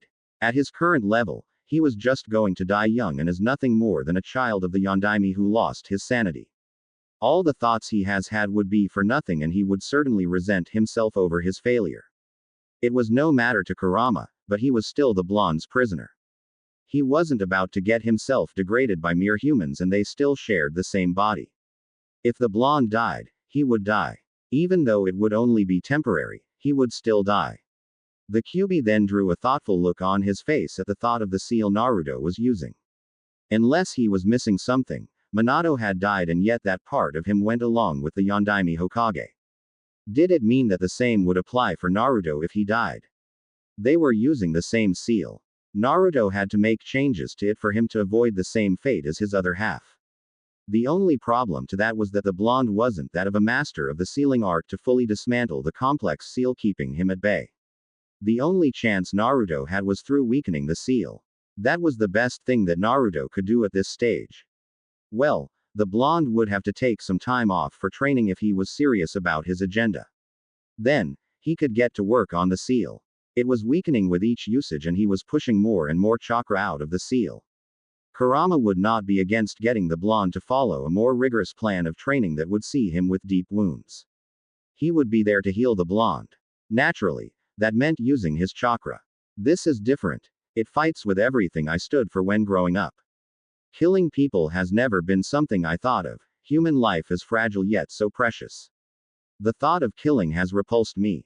Perhaps a bit ironic since my senseis have been killing people for a long time and yet, I have had no problem with them. I can say that their reasons have always been just, but that is just a way of justifying the action. Death is death, no matter what. When things get bad in this world, it's kill or be killed.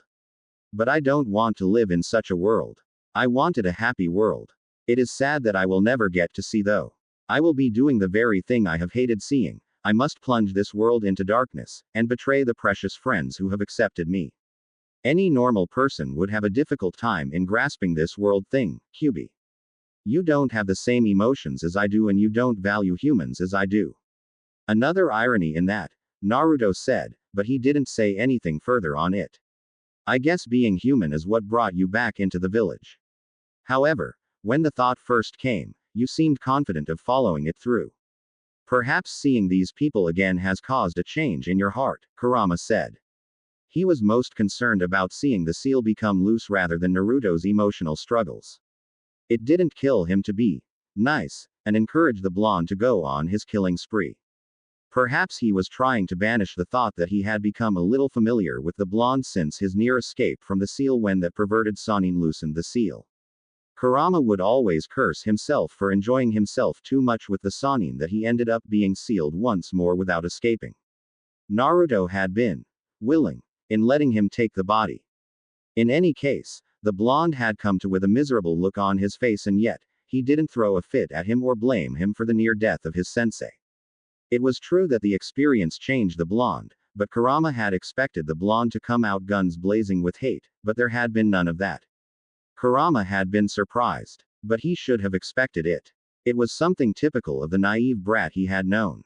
Naruto didn't have much capacity to hate. Even when that Uchiha nearly killed him and he had to supply with blonde with chakra just to heal wounds that would have killed him, the blonde still didn't hate the Uchiha. He may not care as much as he used to, but he didn't hate the Uchiha not even a little. There was also no resentment towards him for everything. Kurama was still curious about how the blonde would react when he does find out that he had killed both his parents trying to escape the sealing that now sees him inside the blonde.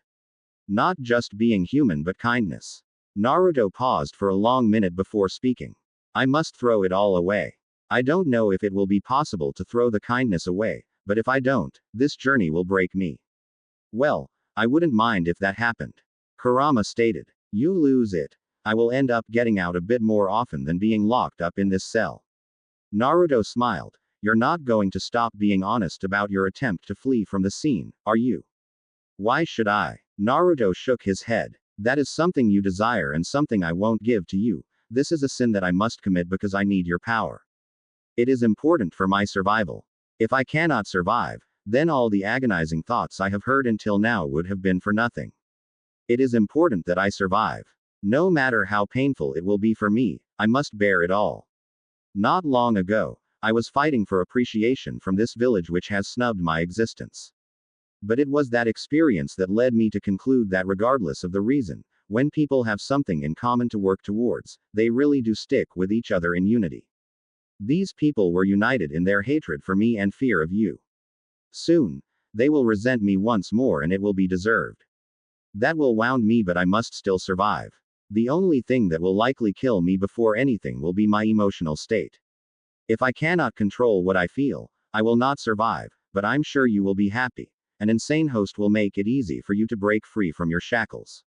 The effort he had put in trying to become the kind of person that the villagers would recognize hadn't been for naught, even though he was going to play a different kind of game this time around. It had been his desire, perhaps born out of loneliness and being ignored, but it had been something he wished for with all his heart. If he didn't listen to Jiraiya's rambles after that incident, things may have happened. He may have returned a naive idiot who fought to build friendships, be recognized to become the greatest Hokage in history. For now, that was something of a lost dream. He still had the desire in him, but it would not materialize. He was following another route, one filled of pain and grief. It wouldn't be anything new to his life. He was familiar with feelings as those. The childhood he had hadn't been one full of roses and smiles. Even so, Naruto was going to continue with all those emotions and much more. Perhaps this time around, things will be different because this was his choice, even if he was wavering. There is no need for me to be dishonest about anything when I know that you're likely to find out about it anyway. You're not stupid as you were back then. I'm not saying you're smart, just not stupid. Kurama said. If you're serious, you should leave this village as soon as you can because the more you stay around, the more attached to it you become to it. Leaving it will not be easy. You may end up not even doing anything.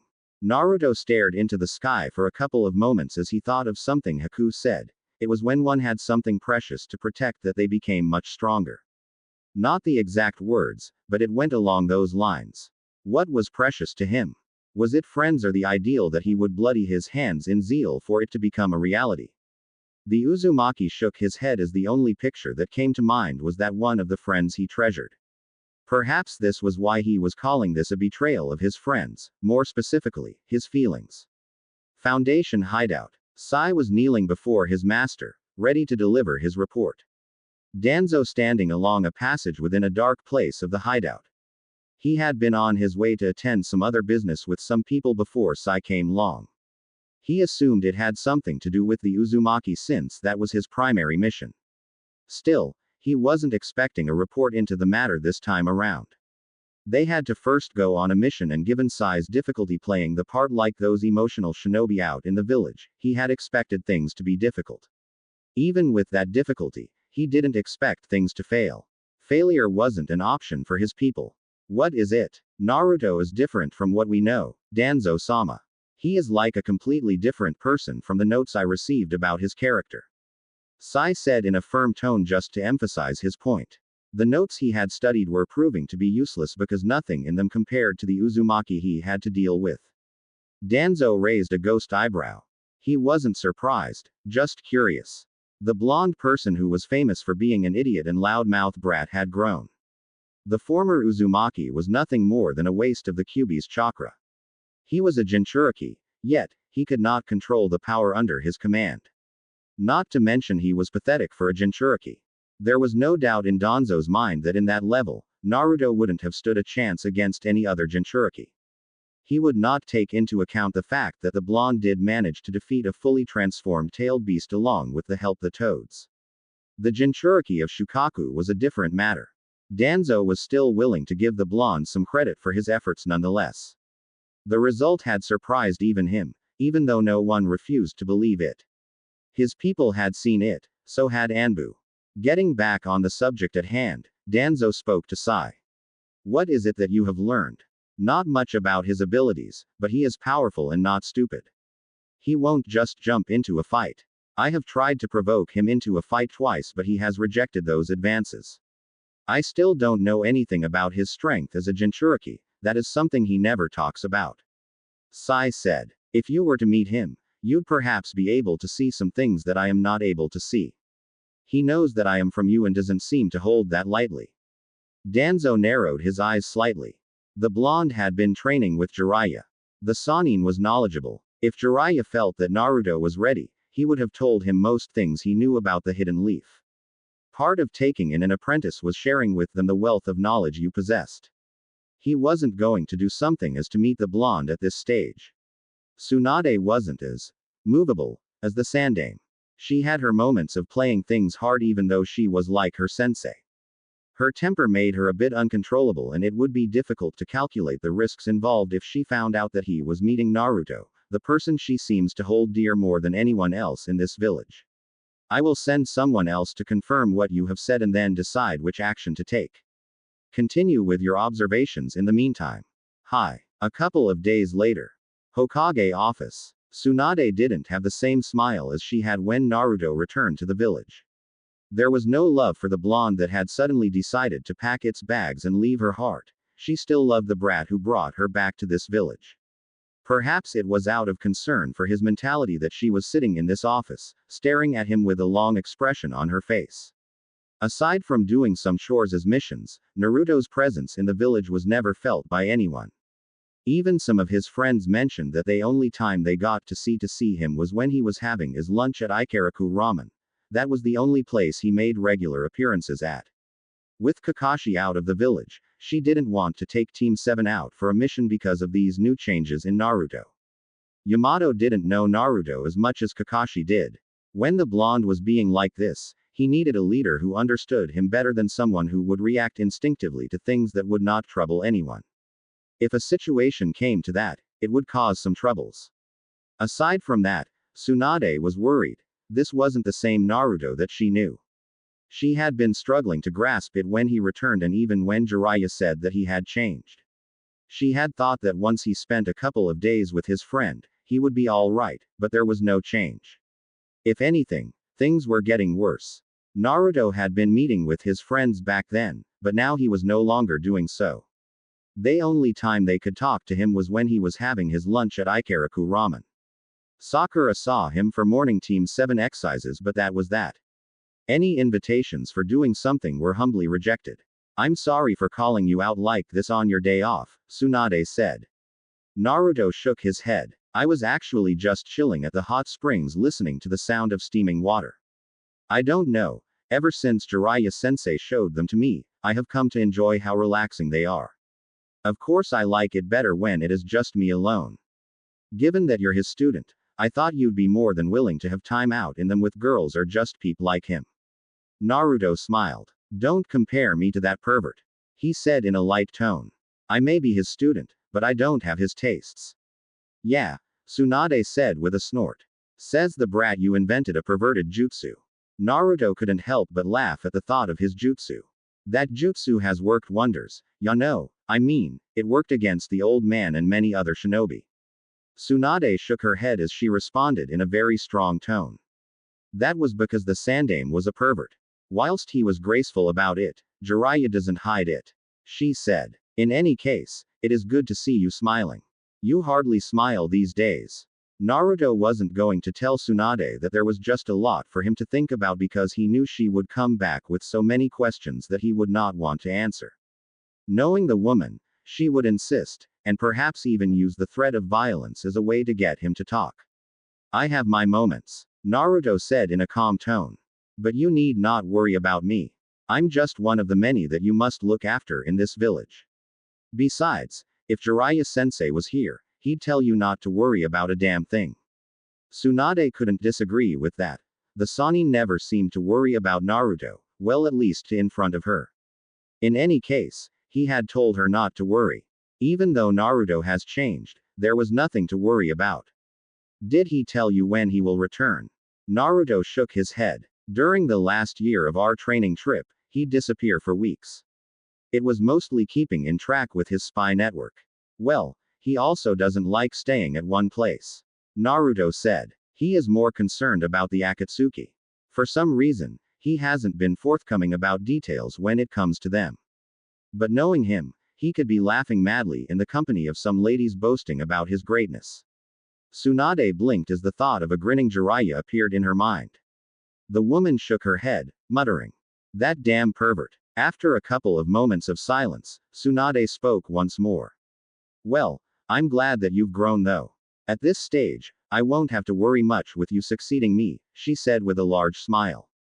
Naruto appeared genuinely happy to hear that. Tsunade could tell, but there seemed to be some disappointment in his eyes. No, it was great sadness. Tsunade could not tell what brought it up. Perhaps she wasn't even seeing it right. And when I said I would become Hokage one day, people thought it would never happen. The blonde said happily. If you dream big and make the effort, you will succeed. Still, who could have thought that an orphan, someone who was ignored by the villagers, could be considered for succeeding you, Ba-chan? Tsunade took great care to hold her mask when Naruto said those words. It was not out of sadness over the childhood Naruto had, but the thought that Naruto still didn't know about his parents. Jiraiya said since Naruto didn't ask, he hadn't brought it up. He had focused on giving the blonde better training and getting him to experience life in fullness. The Godime didn't want to go into a path where she would end up discussing that kind of a subject, so she decided to drift off from that subject. While I am happy that you're still smiling, I'm not happy that you have been keeping to yourself. Tsunade said in a serious tone, eyes staring intently at the blonde. Do you want to tell me what is going on, Naruto? If there is a problem, I'm sure I can help you. You have people you can talk to. You have friends. Naruto had been hoping she would forget about this and just focus on other things. He would be more than willing to talk about the prospect of him becoming Hokage, even though he knew that the time for that would not come. Well, if he decided to quit his ways, he could try to win the villagers' approval for the succession battle. It wasn't impossible to get the villagers to behave before him, it needed a little more of effort from him and the passion. He had seen it before. At the Chunin exams finals, they had applauded his victory over Neji. If he was able to do impressive things, they were willing to recognize it. Despite those thoughts, Naruto wasn't thinking of quitting. It was appealing. Everything he had desired before he left the village and the dream was within the realm of possibilities. Well, at least he could be happy knowing that his dream wasn't something that he couldn't have achieved, but it was something very possible. There are no problems that need friends, Ba-chan. I have friends. I don't need to be reminded of that. Besides, when have I been the one to bottle things? Naruto asked with a smile, head tilted to the side. Tsunade shook her head, remembering the blonde of the loud-mouthed brat who had caused her many headaches since they grew acquainted. But this was a different Naruto who was well-mannered and didn't give her any of those troubling migraines. He didn't cause anyone problems, and if Jiraiya was to be believed, the blonde was capable of protecting himself. Even so, she could not help but worry. You're like my child, you know. I get worried when my instincts tell me something is wrong. Tsunade said in quiet tone. Naruto smiled. I've always wanted someone to care for me and love me. It greatly pleases me knowing that someone as you cares for me.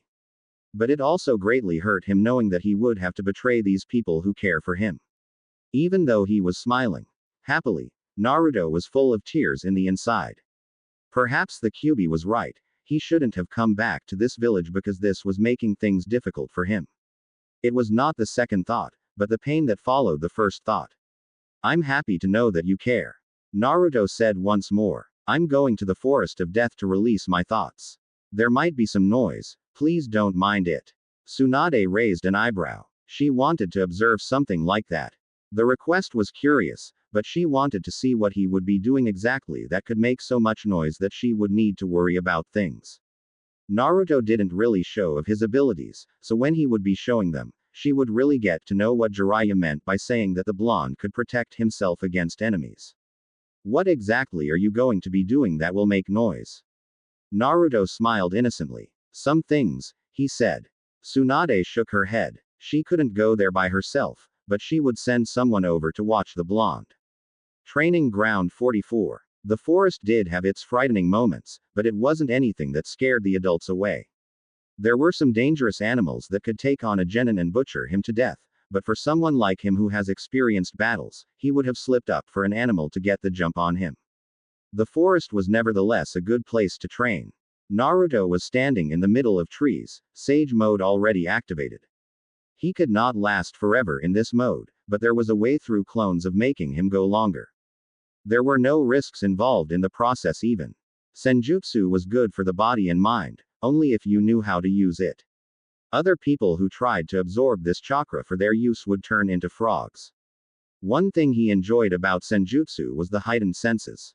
Even now, he could sense the chakra signatures of those people watching him. He didn't need to count them because at this stage, he just wanted to test his limits and work on his endurance when using Sage mode. After stretching his muscles, Naruto held out his right hand.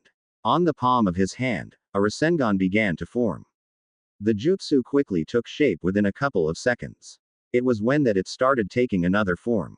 4 wind blades stretched out of the jutsu and began to spun around the Rasengan. This created a different jutsu that made a screeching noise. It wasn't just the noise that made it seem dangerous, but the amount of power oozing from it as well. Once his jutsu was formed, Naruto held it carefully and searched for a target. On his left, there were a couple of trees bundled together. Without any thought running through his head, Naruto took a single step towards the trees and then another before hurling the powerful jutsu towards the trees. The blonde spun in air at blinding speed as he marched towards the trees, wind blowing along its direction. It didn't take long for the jutsu to hit the trees. Once the jutsu collided with the trees, it exploded into a powerful explosion that created a large dome of powerful wind gusts that tore through the trees caught within the explosion. The trees caught within were shredded into pieces by the rotating blades. Naruto didn't need to cover himself from the gusts of wind along with the debris that was flying all over. The blonde Uzumaki created a clone before jumping away from the cage bunshin. Whilst still in air, Naruto twisted around to face the clone. He held out his right hand with his eyes firmly on the clone. A Rasengan began to form on the palm of his hand, but it wasn't the normal jutsu. This one was massive in size and yet Naruto still held it gracefully as gravity pulled him down. The moment both his feet touched the ground, he once again took off like a bullet, lunging toward the clone. His eyes were carefully watching. When Naruto reached the clone, he attempted to slam the massive Rasengan into the clone, but it did a quick jump to avoid him and Naruto slammed the jutsu onto the ground, causing a large explosion that tore through the ground, creating a large crater. Whilst still in midair, the clone held a hand seal, facing Naruto. Futon. Shinkugyoku. The clone exhaled several air bullet-like wind chakra towards Naruto in high speed. The jutsu was traveling at such a speed that it would make it almost impossible for one to dodge them all. Seeing the incoming attack, Naruto was quick respond. His speed may have increased because senjutsu, but the clone was still using the same chakra as him. A mistake could see him with a couple of holes in his body. The blonde held out his right hand. Sage Art. Wind Reflector. Naruto exhaled dense wind chakra from his mouth. The wind quickly took the form of large shield in front of him. It formed within seconds, and was partly visible even to the eye because it wasn't pure wind but wind chakra. When the jutsu released by the clone collided with his shield, the jutsu bounced back to the clone, double the speed. Taking into the account that the original jutsu was already difficult to dodge without being hit, a reflection of it with double the speed made it impossible for the clone to dodge. It hadn't even seen anything when the bullets drilled through its body before it turned into a puff of smoke.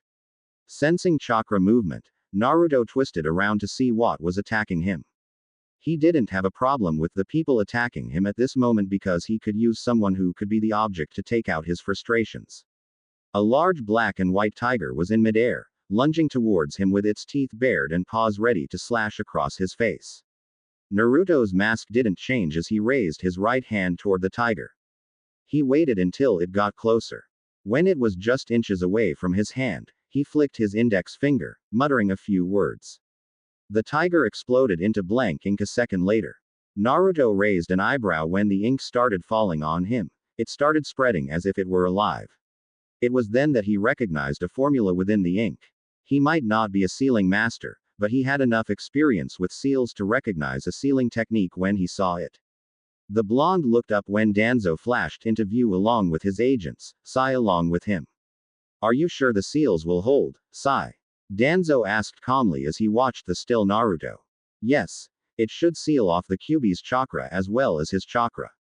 Good. Danzo said, but didn't say a word to Naruto as he removed the bandages around his forehead, revealing a Sharingan on his right eye. Uzumaki Naruto, you shall become my weapon from today, henceforth.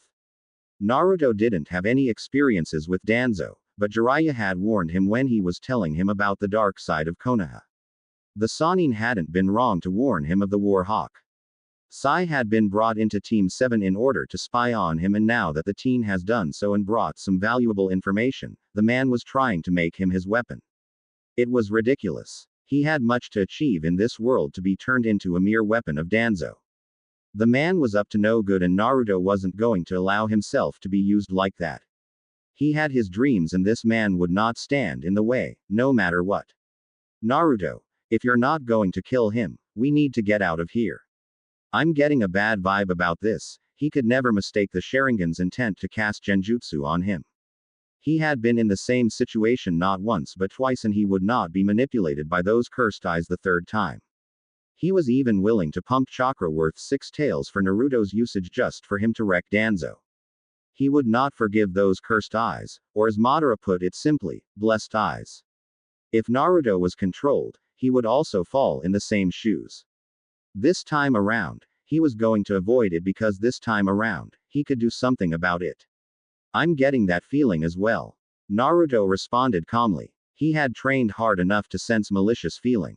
Besides, some battles were not determined by firepower alone, but some surprises could tip the scales. Naruto may perhaps have the most explosive firepower than anyone in the Hidden Leaf because of his hosting of the Kyuubi, but that didn't make him the most powerful shinobi. He was miles off from being the most powerful, and even those not Jinchurikis could still make fun of him in battle. Experience counted. He didn't have much of it, but he would still have to do more hazardous training to obtain a level of power that would it practical for him to step into the shadows. Naruto turned his focus on the old man. Who could have thought that you had the Sharingan? In any case, I don't know much, but I will not become your weapon. He held out his right hand, summoning a long silver sword. The blonde blurred out of sight within a blink of an eye. His movements had been both shocking and fast because they hadn't expected him to be able to move with size seal activated, and the speed hadn't been anything they were expecting.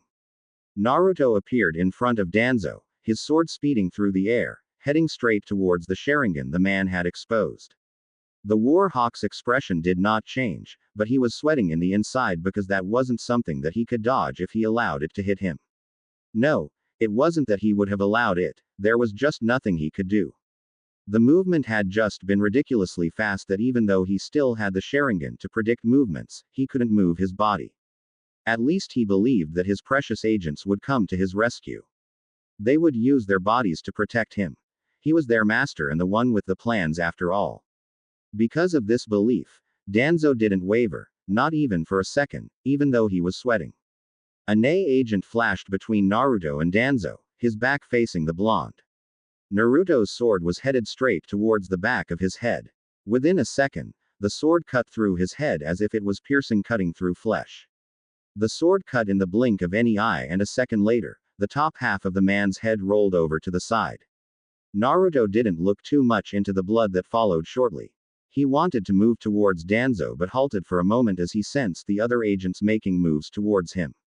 Within a second, the agents that were around Danzo had surrounded the blonde. This wasn't that tricky because of his sage mode. He could trample upon a couple of Nei agents without any troubles. His halting was simply because he had no desire to bring about a slaughter at this moment. There was no need to rehearse the bloody scenes he was going to leave on his trail once he decides to leave the village. He needed time to settle things and not rush into things. Why not go through it? You're still not familiar with the smell of blood, and this will be good to test your resolve. The Hidden Leaf's reaction to a massacre would certainly be interesting. Naruto ignored the Kyuubi and brought his sword from the sides. He didn't look at the blood dripping, but it wasn't because he didn't care, just that he didn't want to look. It was surprising that none of these people seemed to care about the loss of their comrade. Was this how things went normally? A person just died and no one had reacted to it. By their looks, they didn't seem to care. The old rule that the mission comes first before saving comrades. His sentimental sensei had moved him away from such a thought, even though following the rules of shinobi was important. It had taught him a lot, but he was going to abandon those comrades. It would be no different than what he was doing. How are you able to move? Danzo asked calmly. His dead agent didn't bother him. He was just another weapon that had served its purpose. He was alive because of the tool. It should have died with a smile, knowing that it had done something good in its life. Because I'm not using my chakra or the Kyuubi's chakra. Who told you that such a worthless piece of seal could hold me back? Naruto asked. You seem to be under the impression that I did not sense your intent long ago. Sai should have told you in his report that I am able to sense the emotions, but I guess you have not been told. Don't you think that if I sensed your intent I wouldn't do anything to protect myself? Sai frowned in the inside because he knew that the blonde was stating a fact. An important fact that he didn't disclose to Danzo. He should have known better when the blonde didn't do anything when he attacked. They were attacking now, so naturally, he would fight back. Danzo narrowed his eyes, but the blonde still didn't frighten him. Without the use of the Kyuubi's chakra, there was no way that he could escape this situation. He was confident of this. Still, the main idea wasn't to win a fight here. There was something much more sinister. You don't seem to be in a position to do anything.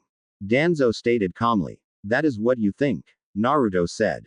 The moment he said those words, two clones, in Sage mode crash landed on the sides. It was a crash land because when they slammed into the ground, and it was shattered with a small amount of debris flying around their feet as they straightened up. A second lapse of concentration from one of the agents when one of the clones made a movement towards Danzo, Naruto twisted around in a flash. His speed enhanced by Senjutsu was truly frightening, but still not the yellow flash. Even so, he could not be compared to normal means of speed in this mode. As he twisted, Naruto lifted his sword, weaving it through the air horizontally. The sword traveled in blinding speed that didn't even slow down when it cut through the neck of the Nae in its path. The man didn't even notice anything before his head started falling down the ground. Naruto jumped away from the Nae, still holding his sword firmly. It was already 2 down, but was he going to have a go at this? This man wanted something from him and he was hiding something sinister behind those bandages. It was something, wasn't it? He had just returned and already another human was planning to do something to him. The desire was certainly not to kill him but something else. Was it manipulation? It could be, especially with such a man standing before him. Kurama had said something interesting about the Hidden Leaf's reaction if he ended up killing everyone here. Perhaps Tsunade would back him but he did not know much about how the others thought of him.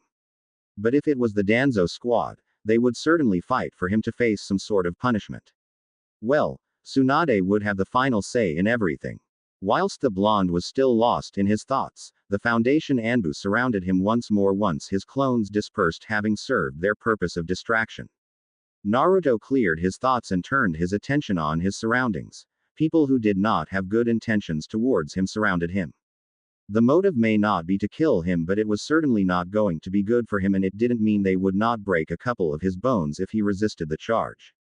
It was already 2 down and he had taken them down so easily. Of course, there was still a fight he had to fight. This was just the beginning.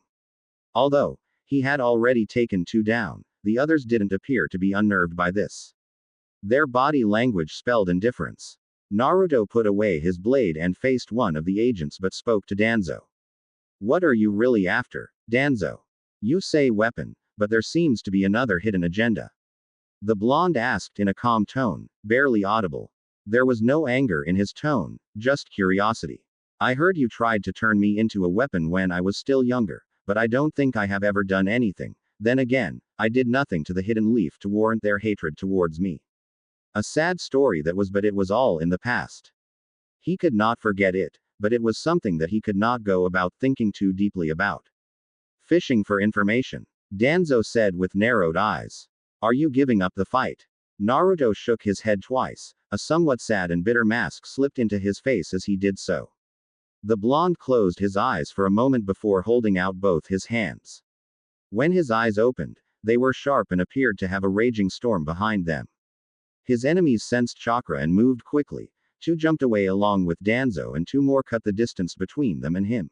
It was just a single step that took them on his left and right sides. Their swords cutting through the air in blinding speed, aimed at both his shoulders. Naruto could see the attacks coming from a distance. He enjoyed the benefits of Senjutsu in such situations because his senses were truly heightened. Perhaps this was what one could call the ultimate fighting mode. Yes, this mode could cause much destruction on the landscape, especially when used by someone with an obsession for destruction. Before the swords could cut him, Naruto's hands moved quickly, each heading towards the incoming strikes. He did something that surprised the emotionless robots. He caught both swords. There was not even a drip of blood from the palm of his hands. He followed this by snapping the swords, forcing the Nae Anbu to jump away to regroup. Naruto blurred away towards his right. Before the Anbu could even land on the ground, Naruto was already upon him. The blonde drove his right punch towards the man's head. The Anbu folded both his hands just above his head in an effort to block the punch. Even though he had been taught pain, he could not help but to bite his teeth when Naruto's punch crashed into his defense. If anything, it felt as if a hammer had slammed onto him. The punch carried a brutal force that propelled his body backwards uncontrollably, and he ended up slamming into a tree's trunk with his back. Another Nei operative flashed behind Naruto. He had a right foot swinging dangerously towards the back of the blonde's head. Naruto saw it coming and ducked under, dropping down the ground on his knees before facing up. Kaden. Great Fireball no Jutsu. The blonde released intense flames from his mouth. The flames were supplemented by the power of the Kyuubi to make them much more powerful than a normal fireball. The jutsu flew towards the Nei, but the man quickly did a replacement jutsu, replacing himself with a log. The flames consumed the log entirely, leaving only ashes. Naruto stood up slowly. He wasn't sensing any attacks coming his way. He turned around to face his enemies. They were all surrounding Danzo. The blonde became curious looking at them. The war hawk had the right side of his face bandaged, hiding the Sharingan. His curiosity grew deeper when the Nei suddenly disappeared without a trace. When he tried following their chakra, he sensed powerful chakra signatures coming this way. He could not tell if it were Tsunade's Anbu or more of Danzo's forces. Either way, he did not have much time to think about it as Danzo suddenly burst toward him. Although he appeared to be a cripple, he moved rather well. Even so, Naruto still caught the man by his throat the moment he reached him.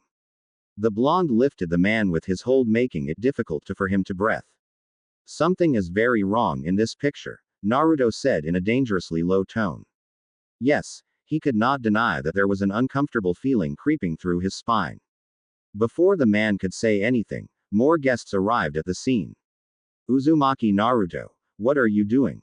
A powerful voice demanded. Naruto dropped Danzo and looked at the trees. Konoha's Anbu. Was this Danzo's angle? There were two bodies lying beside him, dead by his hand. Had this man set him up? Even so, Tsunade wouldn't believe this scum over him, would she? No, she would not. Then why go this far? We asked you a question, Uzumaki. Yes, Danzo was a corrupt old geezer, but those were just his thoughts.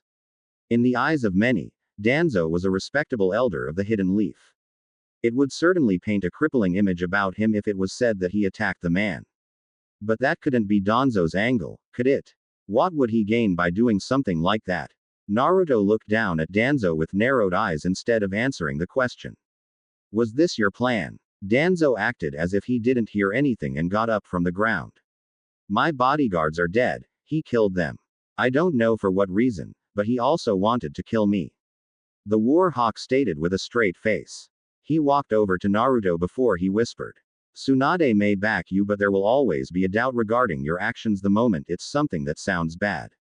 You're the Jinchuriki of the Biju that nearly destroyed the Hidden Leaf. That shadow will always hover over you.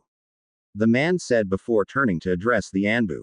Take him away. The Anbu didn't act immediately. The reason was simple, Danzo had no authority to order them around. They followed the orders of their commander and the Hokage. This man was an elder, but he had no authority to order them. If it was Shikaku, it would be a different story. They nevertheless had to take Naruto away.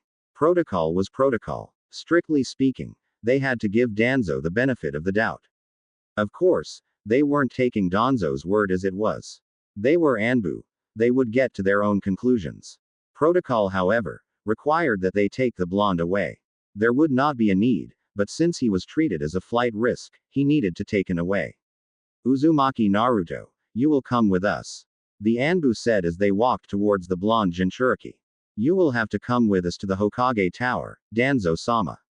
Danzo was still an elder, so unless the Hokage gave a clear order, they could not do anything to him. Neither Danzo nor Naruto resisted. However, as Naruto was taken to Anbu cells, Danzo was taken to see Tsunade. It took just disappearing from the forest of death to Naruto appearing in front of cell. They didn't waste time in sealing his chakra. Naruto still did not resist when they sealed his chakra with seals designed for a Jinchuriki. He was put in a locked cell before they disappeared away. Naruto looked around the gloomy cell for a moment before shaking his head. He walked over to the wall facing him and settled down in a meditative posture with his face facing the bars ahead. Well, I didn't expect things to end up this way, Kurama said calmly. He wasn't the least concerned that the blonde had his chakra sealed. What surprised him was that from being attacked, they now ended up in a chamber of horrors, for humans at least. Perhaps they wouldn't be in this situation if Naruto had been a little smarter. Nothing would come out of reminding the blonde that except for amusing himself. Jiraiya did warn me against the man. It is unexpected, but I had been warned that he was dangerous. Naruto responded calmly. I guess the ball is in Tsunade's hands now. You think that woman will release you? Naruto nodded. She knows me well enough, and if Jiraiya was true, she wouldn't believe anything Danzo says about me. Do you trust her that much? Naruto nodded. Do not be disappointed when she doesn't. You of all people should know humans could never be trusted. When they start thinking twice, they will stab you in the back. We are even in this situation because of humanity's greed and treachery. That man wants my power. I can tell. I'm not deeply concerned about the treachery, Naruto said with a shrug. What worries me is how is this going to work for him? If he did his research, he should know that Tsunade would back me up at any day, so why do it? Is he planning something else? You'll know soon enough, Kurama said before closing his eyes. Meanwhile, Hokage's office. Tsunade had a murderous glare on her face as she stared at Danzo. The Anbu had told her what they had seen and what the elder had said to them. Naruto hadn't responded to their question, nor had he denied anything when Danzo said he was attacked. The Godime dismissed the Anbu. She really wished that Jiraiya was present in the village, but her former teammate had left, and if she doesn't send him a message, he wasn't likely to come back soon. He needed to be back in the village for Naruto's sake. This was a bad thing for Naruto, especially with his history. She hadn't thought that Danzo would make a move on Naruto in this fashion though. She had hoped that nothing bad would happen, but who was she kidding?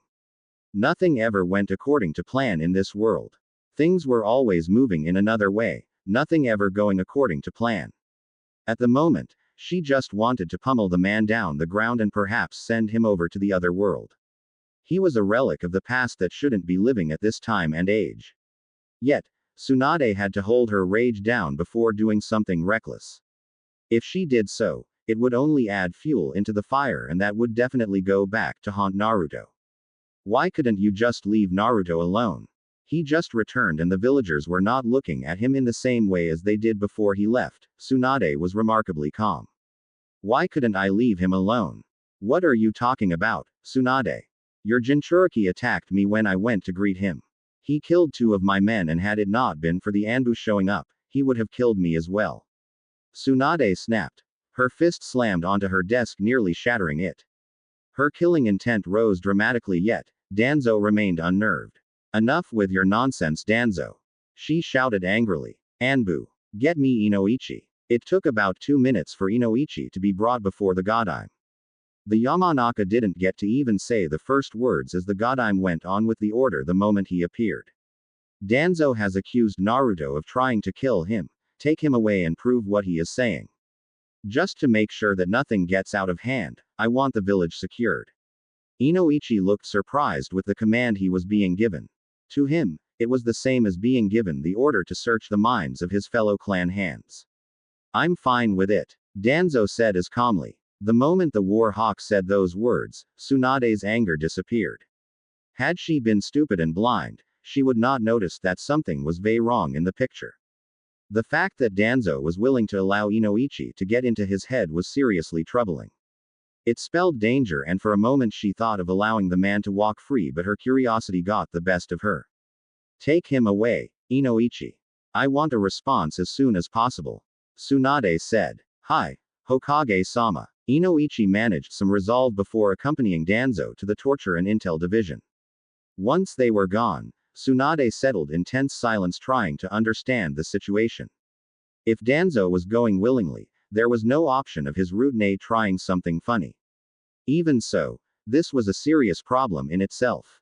She really needed Jiraiya in case something bad happens. What if Inoichi finds information that incriminates Naruto? Would she willingly disregard that and execute Danzo instead? In any case, she just needed to ensure that this stayed a secret that would only be known to Anbu. Yes, an S-rank secret that would protect Naruto against anything Danzo might have planned.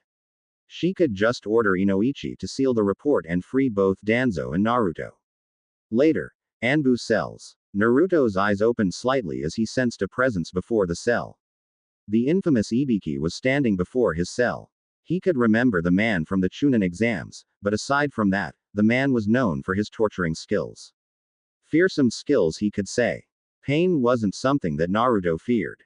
He had experienced enough of it. Bodily harm was nothing. Emotional pain was the one had to fear. Even so, Naruto didn't think that things would go that far. If it isn't the gutful brat from the Chunin exams. Ibiki said with a smile. You have certainly changed, and I never thought I'd end up seeing someone like you here. Naruto looked at the moment for a moment before responding. This is a place for criminals and the rogue shinobi you catch along the streets of the Leaf trying to poke their noses on things they shouldn't. I've been a better person. So, I can say even I didn't think I'd end up in this place. But you cannot predict anything in this world. Ibiki nodded. He unlocked the cell and commanded the blonde to come out. Then I hope you will be cooperative. I'd hate to take extreme measures against Leaf Shinobi. Naruto eyed the man for a second as they walled through dark passages heading towards an interrogation room. I doubt you'd go that far. Something that was left unsaid made Ibiki curious. Oh, why do you think so? A couple of scenarios. Naruto responded without giving a definite answer. Kurama would definitely not allow something like that to happen. The seals that were suppressing his chakra were likely to be shattered and the Biju would go on a rampage. Perhaps just to force him to move out of the hidden leaf. It wasn't that Naruto hasn't noted that the Biju was being pushy regarding him leaving Konoha in pursuit of dreams. Naruto wasn't in a hurry to leave, he had the time to do what he wanted. He could even still try to enjoy his youth anyway. But that wasn't something he would do. If he tried that, he would end up living just normal and the dream would remain as it is, a dream. That was something else though. For now, there was this situation that he was facing.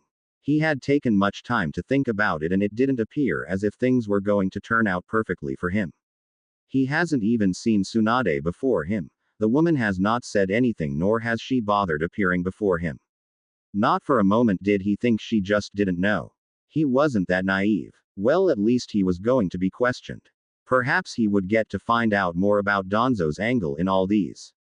The man had said he was going to make him his weapon, but that was something he hadn't been able to fully understand because he could not solve the how in the equation. I hope those aren't the responses you will be giving me. Ibiki said as he opened the door to the interrogation room. Naruto entered quietly and sat himself on a small chair. Ibiki faced him with an expressionless mask on his face and a dose of killing intent for measure. For a moment, Naruto felt amused. Was this supposed to make him fearful of the man? Does something amuse you? Ibiki asked in a hardened tone. He didn't like it when his subjects had that look before him. Then again, they only wore it now, but when things got tough, they would be screaming and pissing on themselves whilst spilling the beans. No offense, but you people were frightening back then. Naruto said with a shake of his head. Your killing intent, it does nothing. The man raised his intent to levels that would have made even a low join uncomfortable, yet Naruto didn't even twitch. Even if you raise it to its limits, it's not going to change anything. You're still just a human. I have been exposed to murderous intents of the Biju I host. Well, I don't need to tell you how frightening it is considering that you were very much active back then. Mentioning the Kyuubi was no means an attempt to make the man uncomfortable. The Biju was likely even to raise suspicions about him and his connection with the Biju. People would certainly become nervous if they knew he spoke to the Biju quite often. Nevertheless, Naruto wasn't going to keep from mentioning the Biju because some people couldn't accept it. Ibiki had his eyes narrowed as he responded. That is a night that not one is fond of. There were many people who died on that day. It was night that changed my fate. Because I was used as a sacrifice to contain the Biju, I became a substitute to the villagers, Naruto said before shaking his head. I'm ready when you are, Ibiki-san. Naruto said with a small smile. Ibiki nodded. They ought to begin with the interrogation. Talking about things that didn't matter in this case would not solve anything. Naruto was brought here for a reason. The Godime Hokage had brought him here to conduct an investigation without knowing much what was happening with Danzo. He wasn't to know anything but just try to find out what happened by speaking with Naruto and draw a conclusion. I'm only going to ask you a couple of questions and I would appreciate it if you tell me the truth. The moment I realize you are lying to me, I will use other methods. Do you understand what I mean by that? Naruto nodded. Torture. He said. Good. Ibiki said with a smile. Now, tell me what happened. Start from the beginning. Naruto appeared thoughtful for a moment before responding. I was home before being summoned to the Hokage office. The Godime wanted to ask a couple of personal questions regarding my well-being. We talked, and before I left, I told her that I was going to the Forest of Death to release my thoughts. I had informed her that it would be noisy. As I was busy with my training, Danzo appeared with a couple of more shinobi, along with my new teammate, Sai. The teammate attempted to bind me with a seal, but I was using senjutsu, so I broke through those seals.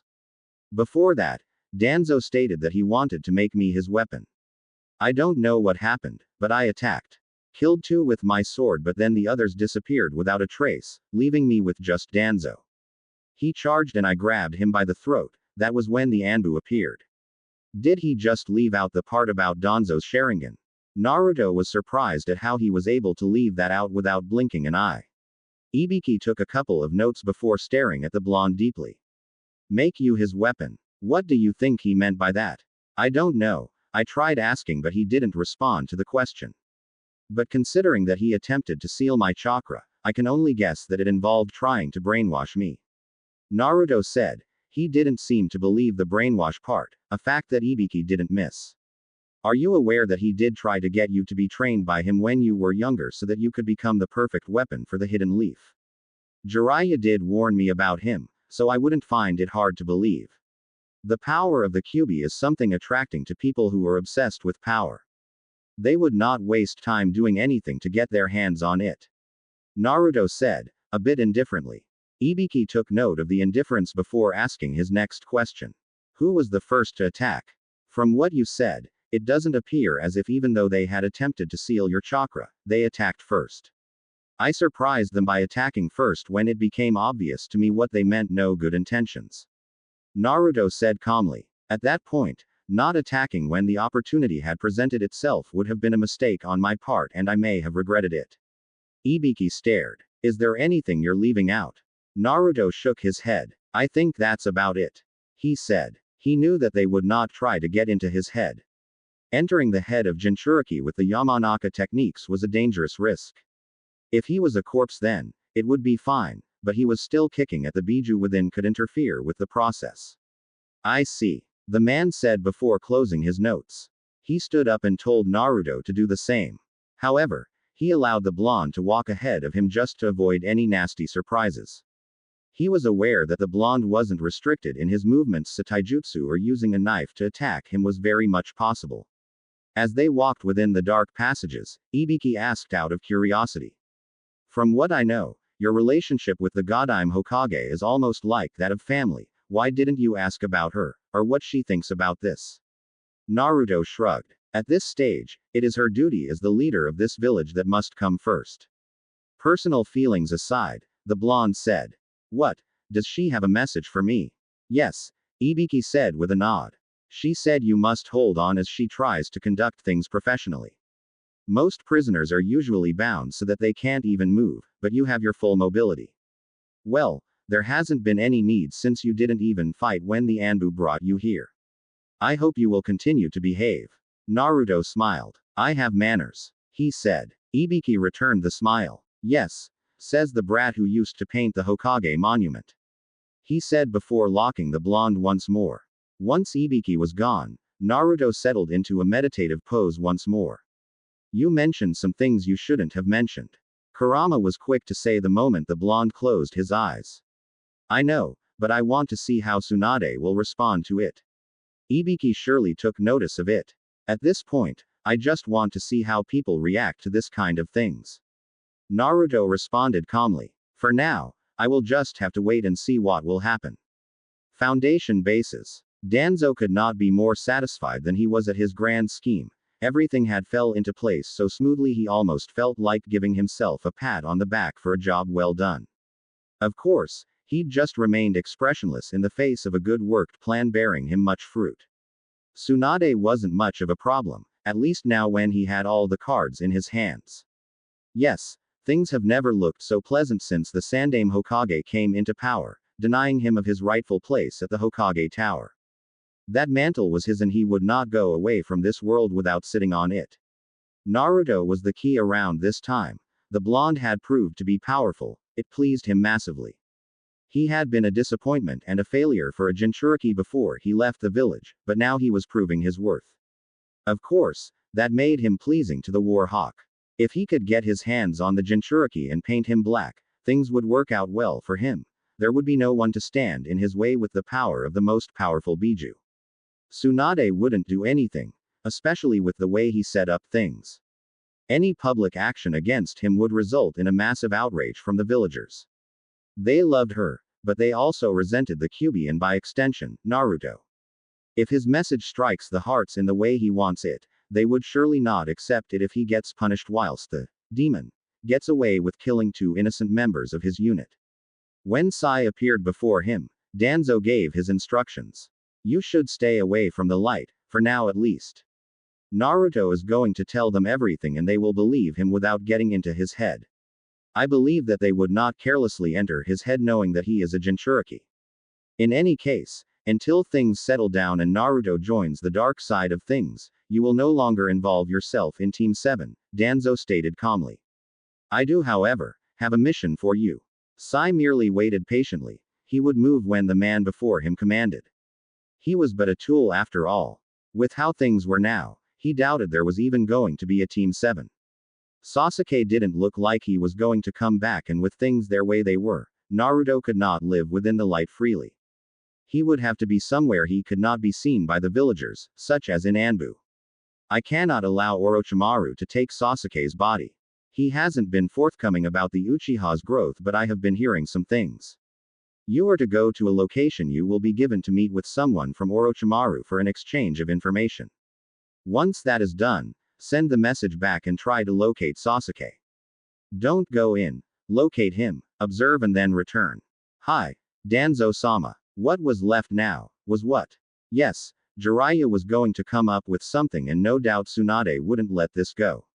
She might not do anything now, but she will try to do something. He had to find a way to go around that. But before that, he needed to make sure that the Kyuubi was firmly in his control. Perhaps using Shisui's eyes now was even better. If he had used it back then, there would have been a lot of questions about the change in the blonde's decisions and associations, but with everything around him crumbling, things could work out for him. Thinking of the Sharingan, it was something that the blonde hadn't mentioned it to Ibiki was it.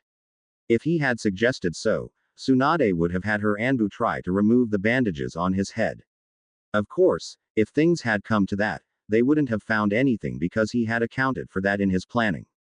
Well, it didn't matter anyway. This just meant that the Uzumaki wasn't hopelessly foolish. Hokage office. It was already late at night, but Tsunade was still sitting in her office trying to make sense of everything that has happened today. Inoichi had already brought his report and told her of Naruto just attacking Danzo. Of course, the man had other memories sealed. Inoichi probably saw what Danzo wanted him to see. It was disappointing and she could not draw out a conclusion concerning that report. Even Inoichi could not even draw a conclusion because the memories were blurred and try as he may, he couldn't get anywhere. She was forced to let Danzo go. Of course, her opinion was that Danzo had attacked Naruto. Whatever this was, Danzo had planned it all. There was no doubt regarding it. But what was she going to do with the man? She was still undecided on that, but what had made her day stressful was a rumor that started to fly about what had happened with exaggerations. Yes, small corners were saying that Naruto had gone on a rampage and killed an unknown number of Anbu and nearly killed the elderly Danzo before he was apprehended by other Anbu. His absence from the streets, which he had been roaming over the past days because of his jobs, was because he was locked deep in Anbu cells. Tsunade hadn't been thrilled when her Anbu told her of those rumors. Homura hadn't even made things easier by admitting it to be true to other corners, at least the part where Naruto attacked Danzo and killed his guards. The entire village didn't know about it, but by tomorrow night, everyone would be talking about. Of course, she blamed Danzo for this. It was his plan to try to get Naruto mistrusted once more. She couldn't even release him because of it. If the entire village started talking about it, it would become a problem. Naruto wasn't just an average shinobi. He was the Jinchuriki of the Kyuubi. For years, the villagers had hated him and cursed his existence. There were still some who looked at him with doubt, but some had warmed up to him, especially with his showing at the Chunin exams. Even so, this rumor could snap everything back to where it was. Naruto was being controlled by the Kyuubi and was a threat. She certainly hoped that things wouldn't go to that point, but who was she kidding?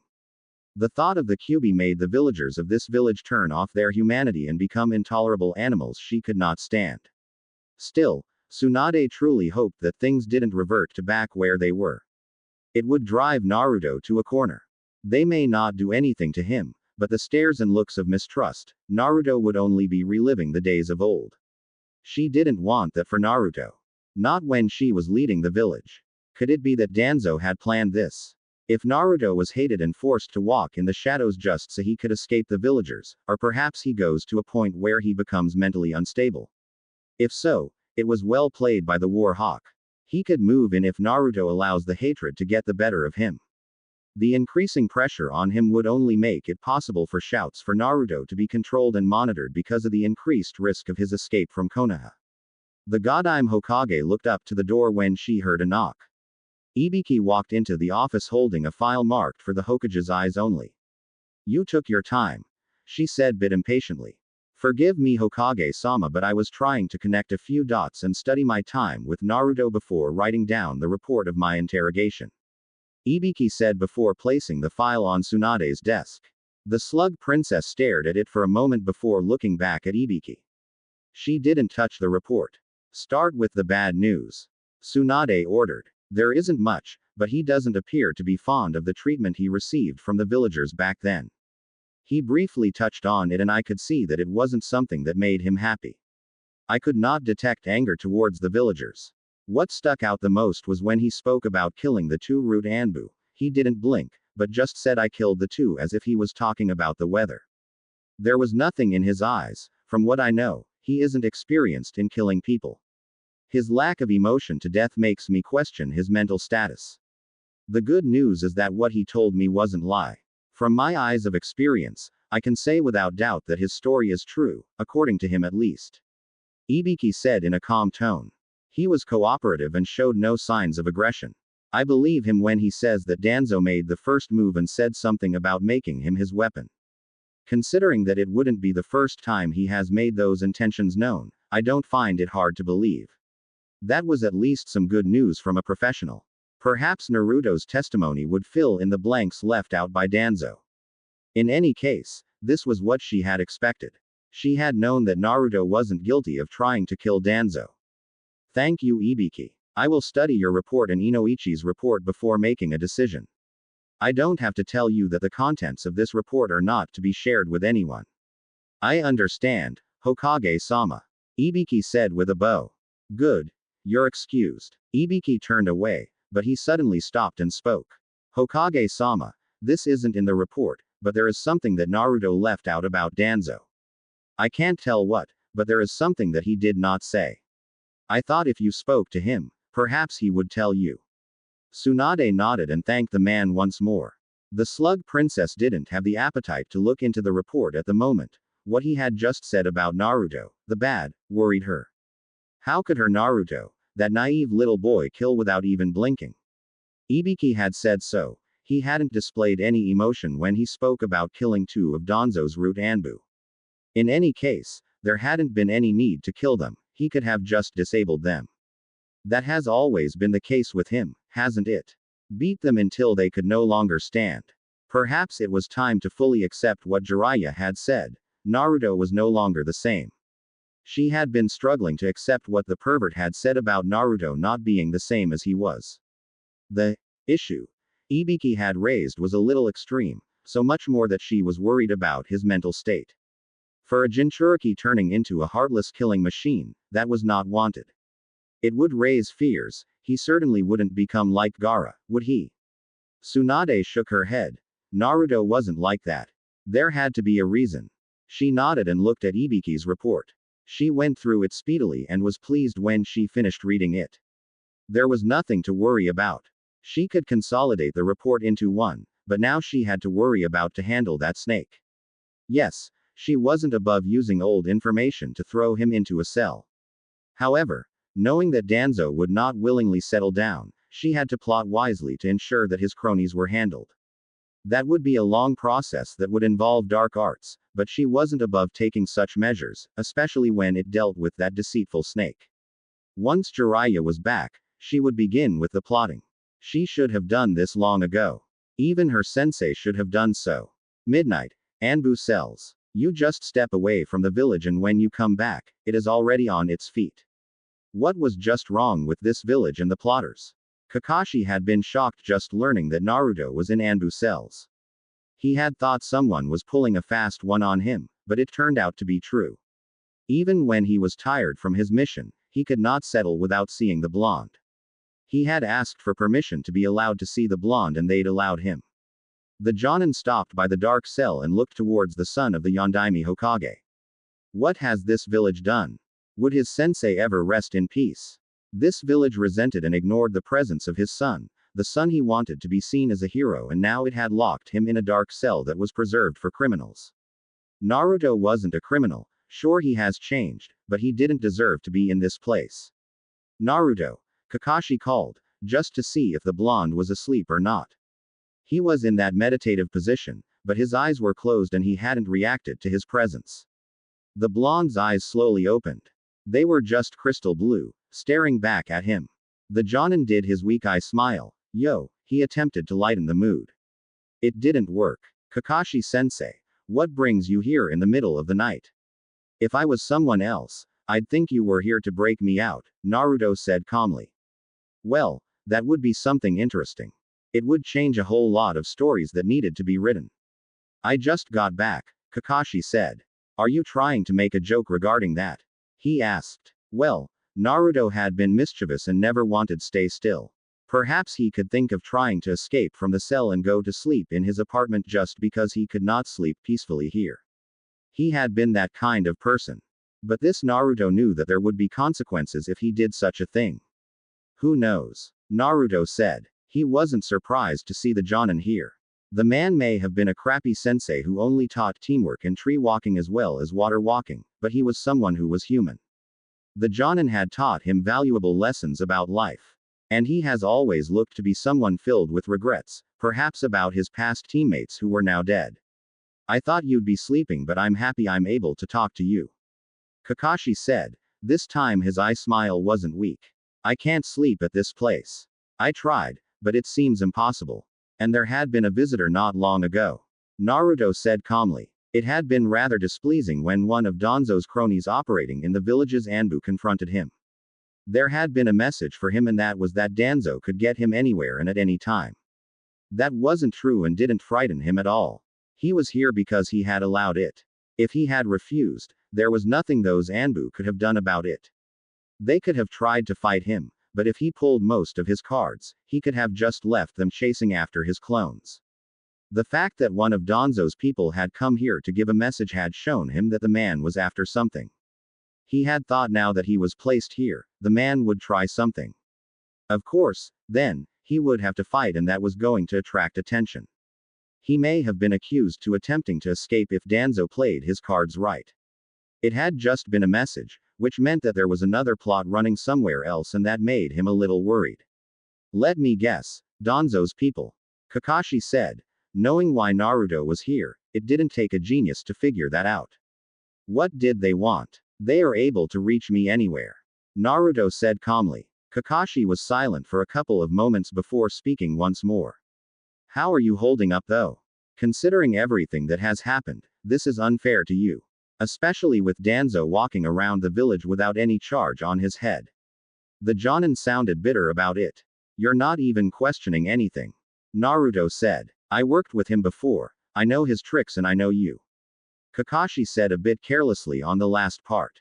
Naruto nodded. Considering everything, my life hasn't been easy, it has been disappointments after disappointments. Our time with Team 7 was fine though. Now, it was perhaps the happiest time of my life. Sakura, you, and Sasuke. Of course, with the latter, it ended with betrayal and a stab in the chest that would have killed me if I wasn't a Jinchuriki. Well, that wasn't the first time he had tried it anyway. You stopped it last time. When I returned, everything seemed fine. The villagers seemed to have changed slightly, Of course there were still some eyes, but for the most part one could walk within the streets and do missions without any burden. Just when you think all is well, boom, Danzo appears and says he wants to turn you into his weapon. Long story short, I end up being here. This is the kind of life that I live, but honestly, Kakashi, I don't know if I'm okay. Right now, I don't want to think too much about my happiness.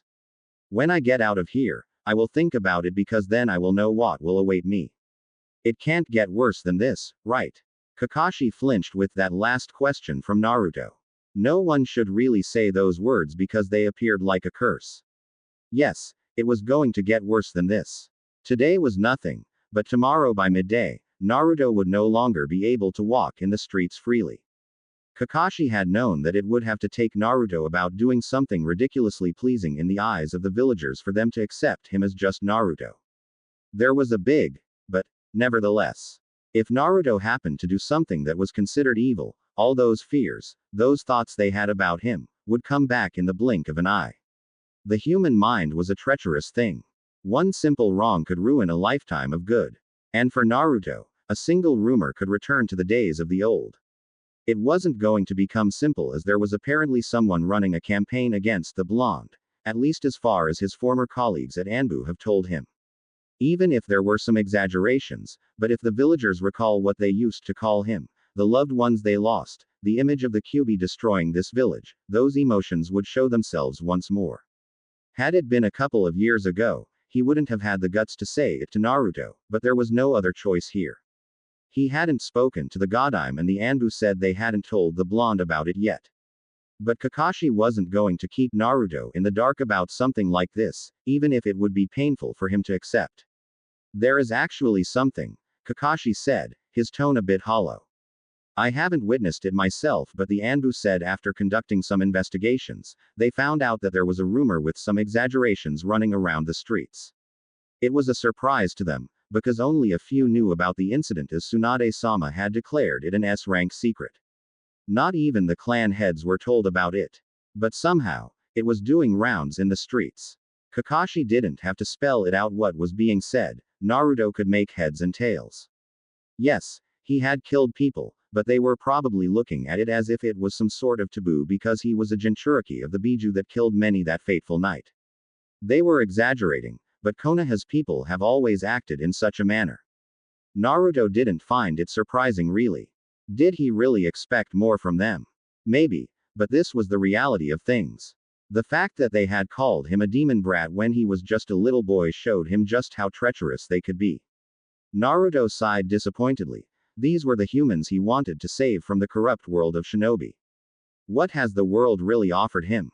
Well, it was because the world was in such a state that he could not live peacefully. Yes, he had to fight this world in order to change it. There have been people who say that the world was wrong simply because they wanted to push their agendas, but in this case, Konoha was well and truly wrong and he wasn't the only one who could attest to that. However, he was the only one who was going to do something about it. The bright color that had been in his eyes dimmed slightly before he responded with just 2 words. I see. I believe that Danzo was after this. If this pushes you into the darkness, it would be much easier for him to get his hands on you. People in pain and starting to doubt life is much easier to corrupt. In Danzo's world, he must think that you will be corruptible. A little push is all that is required. He's probably thinking that he can convince you that you no longer have a life in the light but should operate in the darkness. Kakashi said. He didn't know what was coming over him to say all these. Perhaps it was that he was angered by this scheme from the War Hawk. He is rather good at this kind of tactics, Naruto said. If the rumor expands to the entire village, it is going to take me saving this village from complete destruction for them to see me in good light, the blonde sighed, shaking his head. Thanks for letting me know, Kakashi-sensei. I will think about it more along this sleepless night. Kakashi stared at Naruto for a long minute, trying to figure out what the blonde was thinking, but he could not think of anything. Well, Naruto has always been strong, unlike him. The Jonin shook his head. For a moment, he felt miserable at being unable to do anything. When things had been difficult, Naruto's father had been always with him. A pity, from what he heard, Jiraiya hadn't even told Naruto about his parentage. One of these days, he was going to do it, but he figured it would be something that would only hurt the blonde more. Even so, it was still something that needed to be done. There was so much weight on this. Kakashi just felt like sitting by next to the bars, perhaps even doze off. He didn't even have any other story he could share with the blonde.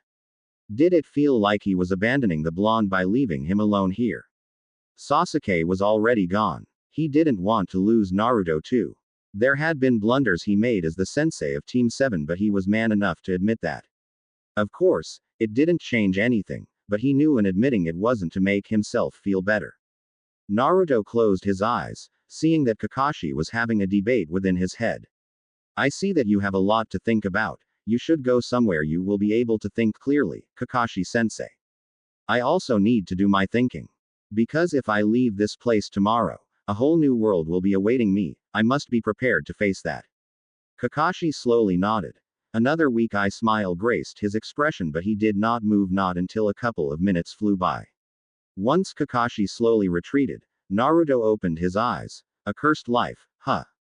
Just a day ago he was agonizing about the fact that he was going to betray his friends, and now he was being taken back to those miserable young days he had experienced in this village. His mind was a lot different now, and it felt as if he could get frustrated. But he knew, if he allowed such an emotion to grab him, he would learn to resent people, like murderously resent them. For the path he was going to take, it would be easy for him to get lost. He could not allow hatred to find a room in his heart. Perhaps he would have some stored away, but he would not allow it to control him. If he allowed such, he would certainly live with the regrets for the rest of his miserable life. It wouldn't be a bad thing if you get lost in that way, Kurama suddenly said. If tomorrow becomes unbearable and the villagers return to their ways, what would be the use of trying to create a better world for these people? No one would blame you if you thought of destruction rather than peace. The Biju said. But I know you're not going to follow that path. Either way, humans are such despicable creatures. The bigger question though is, are they worth saving? I'm also a human, Naruto responded calmly. Perhaps my methods and the way I will take will let me take the mantle of God, but I will only be playing God. Well, not with the current power I have. I'm strong but not almighty powerful to take on an entire village. Of course, your power makes me ridiculously powerful, but I have yet to master the control of it. Before the journey even begins, I must bury myself into deep training. If you knew that, you shouldn't have even returned to this village. If you even leave now like this, no one will blame you. The villagers will be happy you're gone. You'd love to leave the village when there is a chance of freedom, Naruto said calmly. I will decide when to move. For now, I'm interested in understanding how these people think. Why would I want to save people when I do not even understand them? You execute jutsu flawlessly when you know everything about it and are a master of its element. I must know more and understand more before I start acting like a god, well, at least to myself. To this village, just the demon they knew I was.